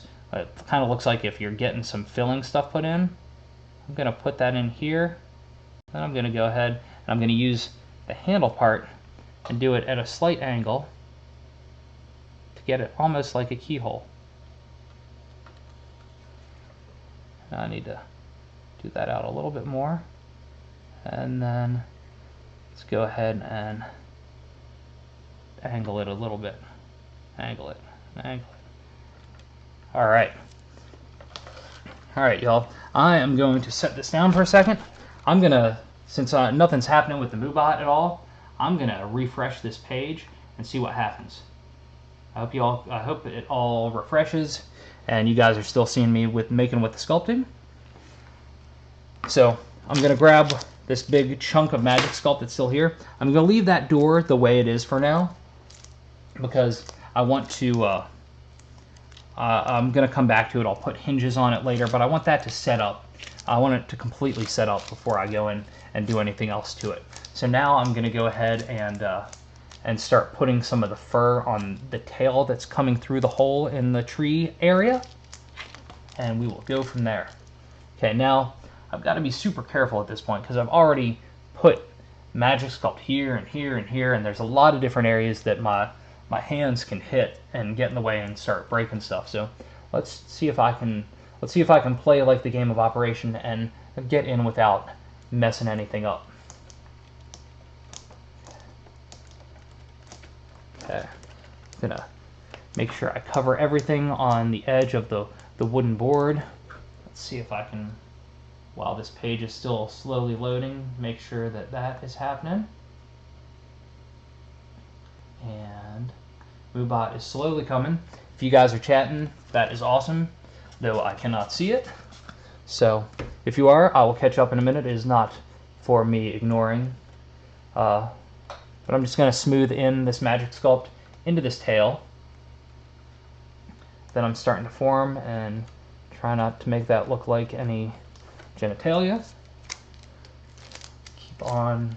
I'm going to roll out batches of the Magic Sculpt. It's already starting to harden up a little bit, so I'm just going to press it down into flat pieces to drape over the stuff that I already laid down on the sculpting, which is okay because I kind of wanted this to have like a ringtail type look anyway, so I might as well lay it down in sheets like that.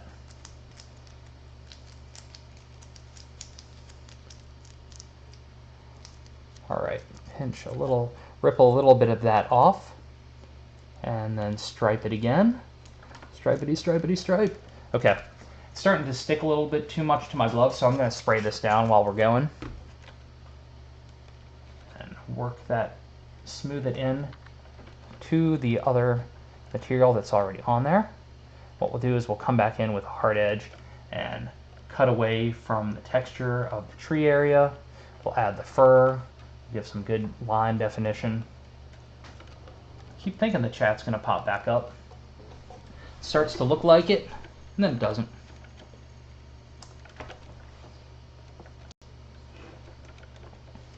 And I'm going to grab a little more. You can see where there's wood coming through the plywood that this is based on. I want to make sure I cover all of that up. Don't want any of that shining through.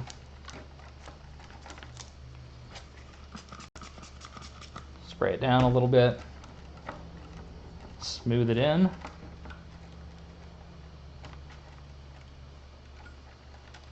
Oh, the Moobot. Where are you, my friend? I mean, it's very hard to complain about free software that does all sorts of awesome stuff, that allows me to play music, allows things to pop up.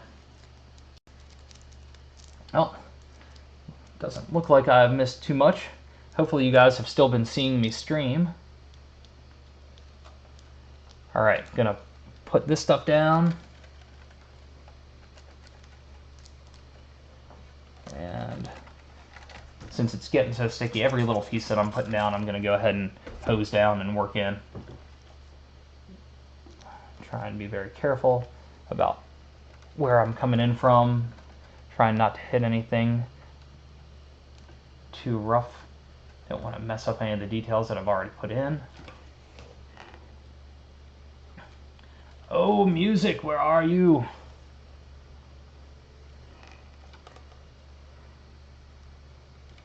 Let's see, here we go.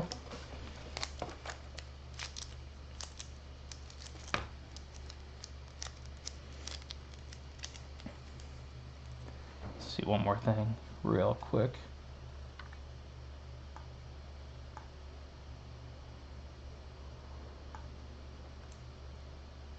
All right.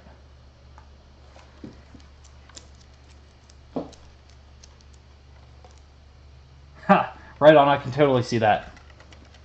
I think once you see it in color, it's going to be crazy because like there's these lines coming through here that are going to be kind of like lava veins, and then the rocks on top I'm going to kind of give a gunmetal-ish color and some other grays and blacks to really kind of look like almost like a lava rock. So he's going to be like, he lives inside the fiery pits of these volcanoes in my world. He's got these sharp teeth that we determined on the Saturday sculpting session, that the sharp teeth are to poke into these beetles that live, the shell of... Stop with the poltergeists! My monitor starts flickering and sounding like we're out of poltergeist. But the sharp teeth are meant to break through the tough shells of these bugs that live in the volcanoes, for that is what they eat for sustenance.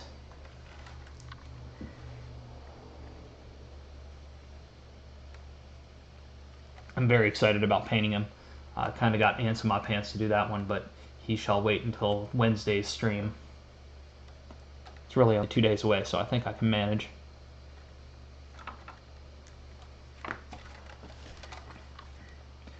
Alright, now that like it's getting a little tougher for me to get in there, what I normally like smoothing down with my fingers, I'm going to use tools because it gives me a little bit better reach. I'm just taking this in to kind of flatten things down, move some of the magic sculpt around.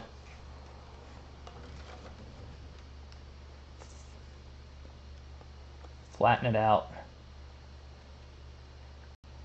And I personally am much better at just doing this with my hands, which is why I like doing it with my hands. I'm going to roll a little coil to work this in to a spot up there that I haven't been able to get into yet. Thanks. Thanks, Manicula. And I think once there's some texture on there, it'll really start to shine.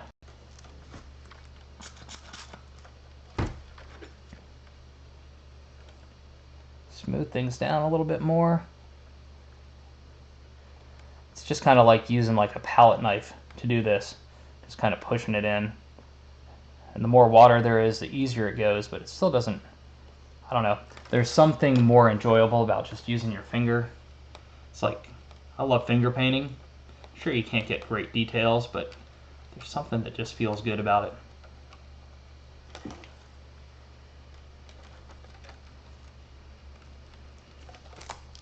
All right, gonna do a little more on this tail here, the base, then we'll spray it and start working some fur texture into it.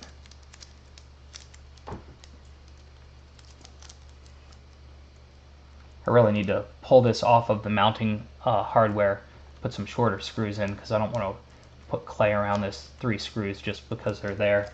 So really, it's going to be higher than what the rest of it needs to be.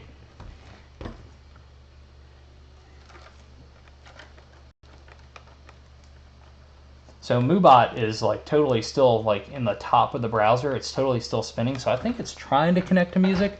Maybe it's just having some sort of API issues with YouTube or something at the moment. I wonder if skipping a song would do it.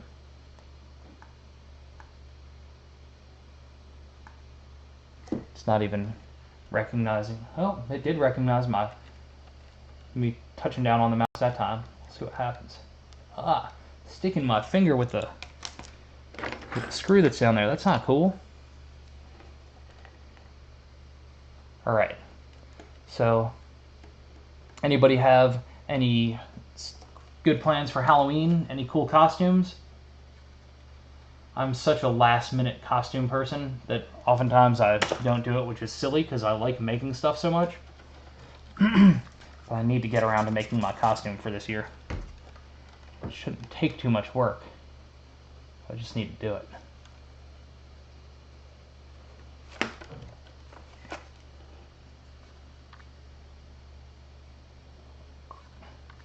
All right, I'm gonna pull this in. So I took that same spatula to cut kind of a groove in here. I just want it to have the tail to have some sort of separation from the rocks that are there, or the tree area that's there. So I'm gonna do it on this side as well. And then we'll start working I'll smooth it down in a couple more spots. Then it'll be time to start putting some fur texture in.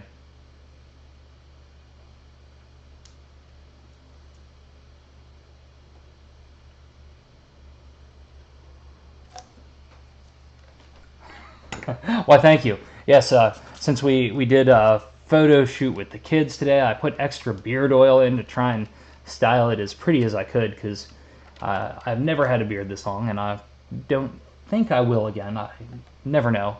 But I think November 1 it is going to go away, and I will see remind myself what I look like with no beard, and remind myself why I always keep a beard, just not normally this long.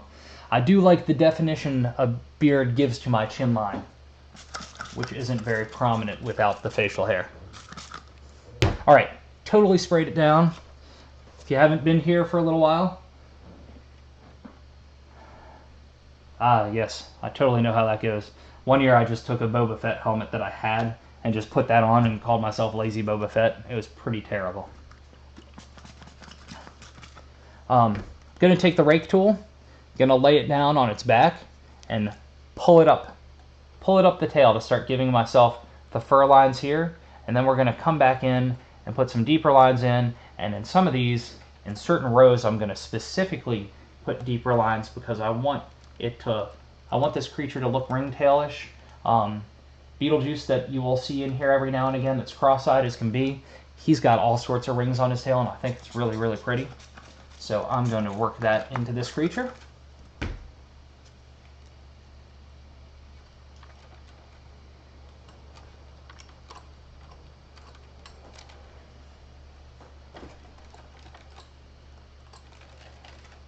All right, getting most of that fur in. I want it to get some deeper grooves, so you just got to press down, and I don't know if you can see it on the camera, but if you really press, you'll get deeper lines with this. There we go. This Magic Sculpt's also starting to toughen up a little bit, which is telling me that it's almost time to call it. But we're gonna work some more in. Okay, I'm gonna take the flat knifey blade. I'm gonna fix up a spot right here that I just noticed on both of these. Even though I took the fur up here, I still want there to look like there's reasons for like the fur to end. So right now it just kind of comes to a flat rounded end, and it looks way too normal, or just looks way too sculpted. So I'm gonna bring in some lines up here.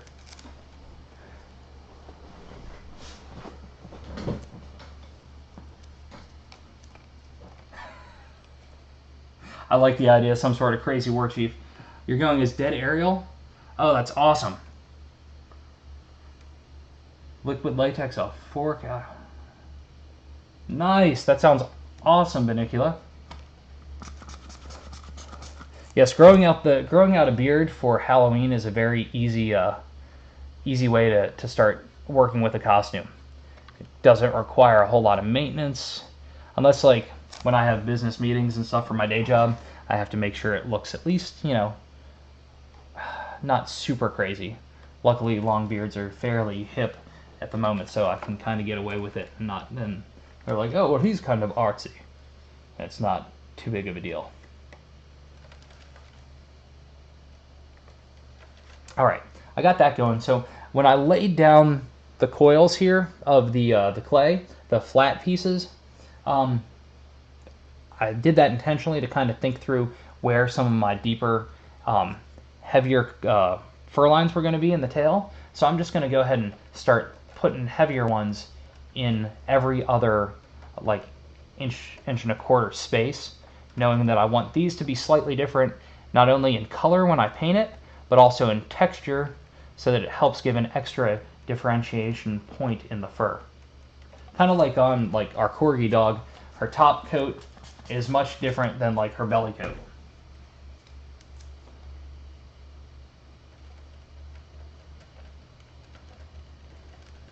And let me come in from this side so you can see it better. Even though I'm not so good with my left hand, for just doing some deeper lines, it's not too big of a deal. If I was trying to get something real serious, I'd try and be a little tighter in there. All right. And now I'm going to go ahead and bring this down just a little as well. I'm pushing down with the flat of this. Yeah, that's totally awesome tying the fork in that way. I'm gonna press down with the flat to kind of help give the ridge that I want it to, the separation of the two colors, and just kind of blend it up just a little bit, and that'll help separate it. And then I'll do that again here.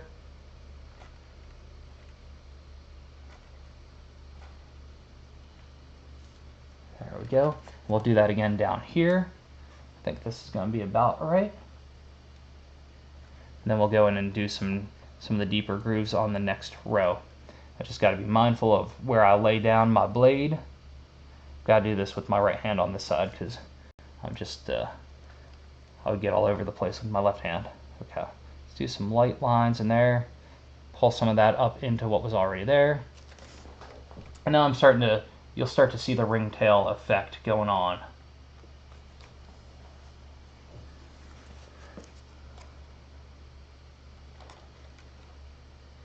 All right, I've got to do a couple more in here. Let's see. Now it's just trying to surgically figure out where my hand's going to be.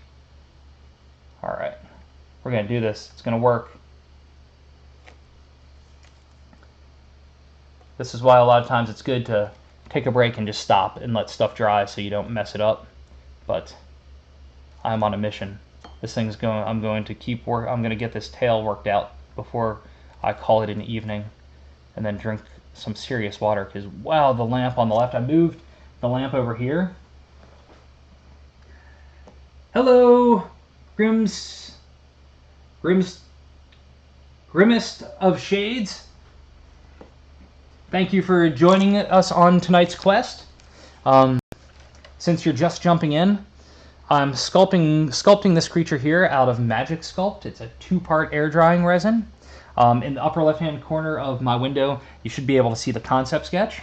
And then on the other side of this Lazy Susan is a piece that I sculpted on my Saturday stream that's going to be a lava-ish goblin that this Wednesday on my next stream from 1 to 3 p.m. Eastern Standard Time, I will be painting him and really bringing him to life. I hope your evening is going well, Grimmest of Shades. And Monday has treated you as good as Monday has treated me. All right, so I got that ridge in there to help separate with the ringtail. Hey, thank you. I totally appreciate it. I'm going to take the knife and start cutting in some deeper lines in this one. Actually, I'm going to spray it down with a little more water so it'll be a little easier to work with. And just going to put in some more fur lines, and I'm even going to separate it off of the tree area a little bit more down here because it was starting to blend in. And bring up some lines. All right. I think that's starting to look okay. Except I think I need to blend this just a little bit more. All right. Now we've got one more ridge to cut in the ringtail. There's a little bit of Magic Sculpt up here that I want to pull off because it kind of looked like it was accidentally hanging on. Once I get this figured out, I will right on, Grim. Thank you. That is a much quicker mouthful, and it keeps me from having to try and read the screen again to be like, oh, did I get it right? I hate when I get people's names wrong. But usually, like after I've met somebody 2 or 3 times in person, I can usually put the face with knowing them and something about them. It's totally different from being in a chat and trying to place folks. Thank you very much. About the eyes. Yeah, I wasn't sure at first, but something about them, especially once I go to paint it, I think it's going to help. I think it's going to stand out against the colors that I end up doing, which I haven't finalized the colors at all yet. Most of the time when I go to start painting one of these creatures, I decide the colors as I go, kind of let the creature kind of not really talk to me, but like as I'm going, it's like, oh, okay, let me try this and see how it goes. Thanks, Grim.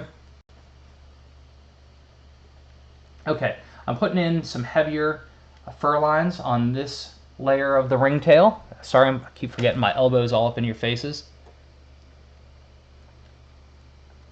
Just putting these extra heavy ones in to help with the separation, help show a different texture. And that color will definitely be a little bit different when it comes time. I think I need to roughen up the edges a little bit on the rings because I think they're looking a little too symmetrical. You know, I honestly haven't worked with regular clay. Hey Grim, thank you for the follow, much appreciated. So I started using this after I had used Super Sculpey. I was customizing toys years back, and I was doing on like Monies and Dunnies, like the Kid Robot stuff. And one of the folks that was in the toy scene was like telling me that I really need to start using this Magic Sculpt stuff because I was doing bigger stuff I was making weird creatures on top of these plastic toys, and baking stuff just was not working so well. And he suggested Magic Sculpt, and so I tried this, and since it air dries, it was fantastic. It was like absolutely the right choice for me. So I've never actually played with real clay or anything that needs to be fired. Although I may see that in my future since one of my friends has a kiln, and we're going to start having play dates for art together. All right, I've got the tail in. I think it's in a good place. We've got the edge of this creature, this hole that this creature's coming out of, in a good place. it's a little, we're 20 minutes past when I was planning on going to, but I still got this flap of Magic Sculpt that I've got. It's getting a little bit sticky and a little bit tacky. So what I'm going to do is I'm going to lay it in around the inside base of this creature, of the hole that it's coming out of. We'll work in a little bit of texture, and then from there I'm probably going to call it a night until next time. Just because I am East Coast time, it'll be a little after midnight by that point. My son will be up at 6 o'clock no matter what, and I'll need a little bit of downtime after we're done just to unwind before hitting straight to bed. So hit me up with questions as I'm laying this last bit in. Everyone that's been here tonight, you guys have been awesome. I've really enjoyed getting to chat with you guys. It really makes a world of difference for me being here and having you guys to talk to, so thank you. All right, so now, like, this has been mixed up a little bit longer. I worked with all the other stuff in. Now I'm trying to push it around, and I'm definitely having to force it a little bit more. The water helps, but it's definitely getting tougher to work with. Grim, have you done a lot of clay work in the past? And what sort of materials have you used so that I can kind of have a point of reference to compare it to? Thank you very much, Manicula. Thanks, Mad Detective. I'm getting there. We're gonna work this a little bit in. Oh, the answer. Oh, is it easier to work with than regular clay? So I haven't ever really worked with regular clay because I've used Sculpey, and then I went from Sculpey to this, and I never did any wet clay or anything like that. So the only point of reference I really have is monster clay.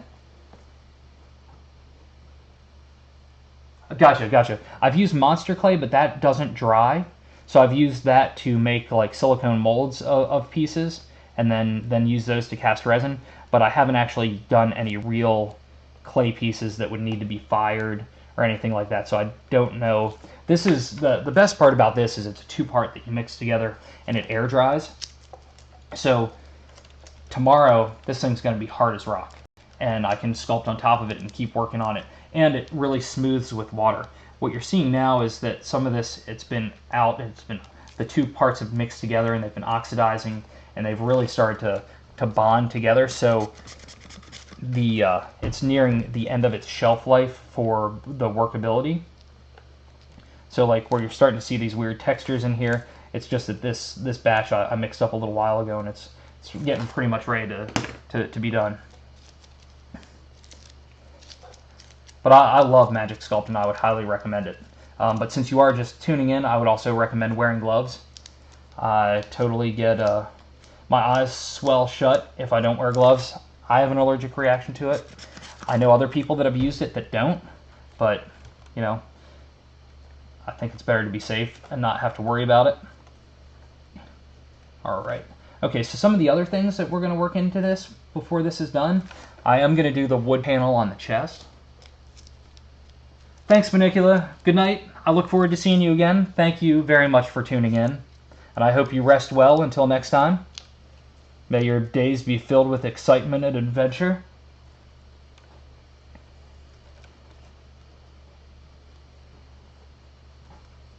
I'm also going to work some hands into this guy.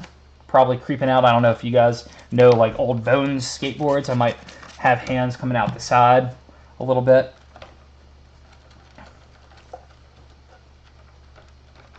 Just going to try and keep smoothing this base clay down a little bit more. And just working it in just a bit more.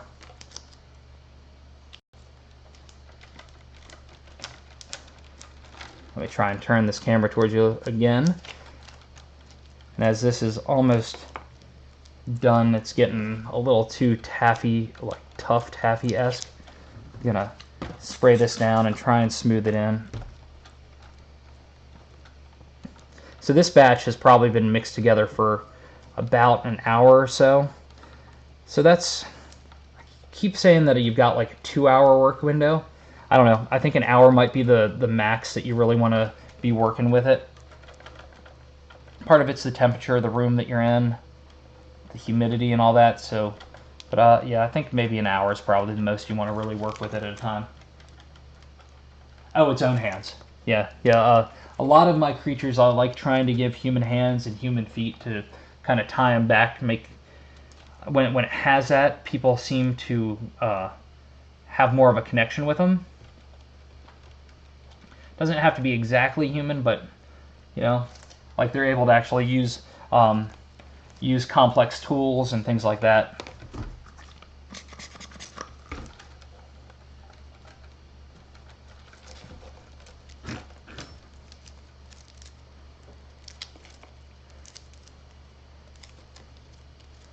All right, I think this bit is just getting a little too tough to work with. I'm gonna have to call it quits on that and throw that stuff in the trash. But so to kind of recap what all we did tonight. So I had already had some progress on this creature, but we added all the details around the outside of this tree type stump that this creature is coming out of. We built up the antler horns a little bit more, and we'll continue building those up and adding texture. Right on, Detective. Then added texture to the tail, added fur texture to the side, built up the ears some more, added on the base of the door. I will continue on this guy Saturday night at 9:30 p.m. Eastern Standard Time. My next stream will be Wednesday, 1 to 3 p.m. Eastern Standard Time, where I do some painting. Thanks again, everybody that's been in here and been chatting with me. I really appreciate it. I hope you guys come back and see me again. If you have any comments or thoughts on how I can do better, and just let me know, because I want to do the best that I can do in here. So, since the stream is on a bit of a delay, I'll give it a minute before I log out. I hope everyone has a good rest of their evening, and thank you for joining me on my quest. And though, however, we're going to turn this light off, because that one is flipping, making me sweat like a fiend.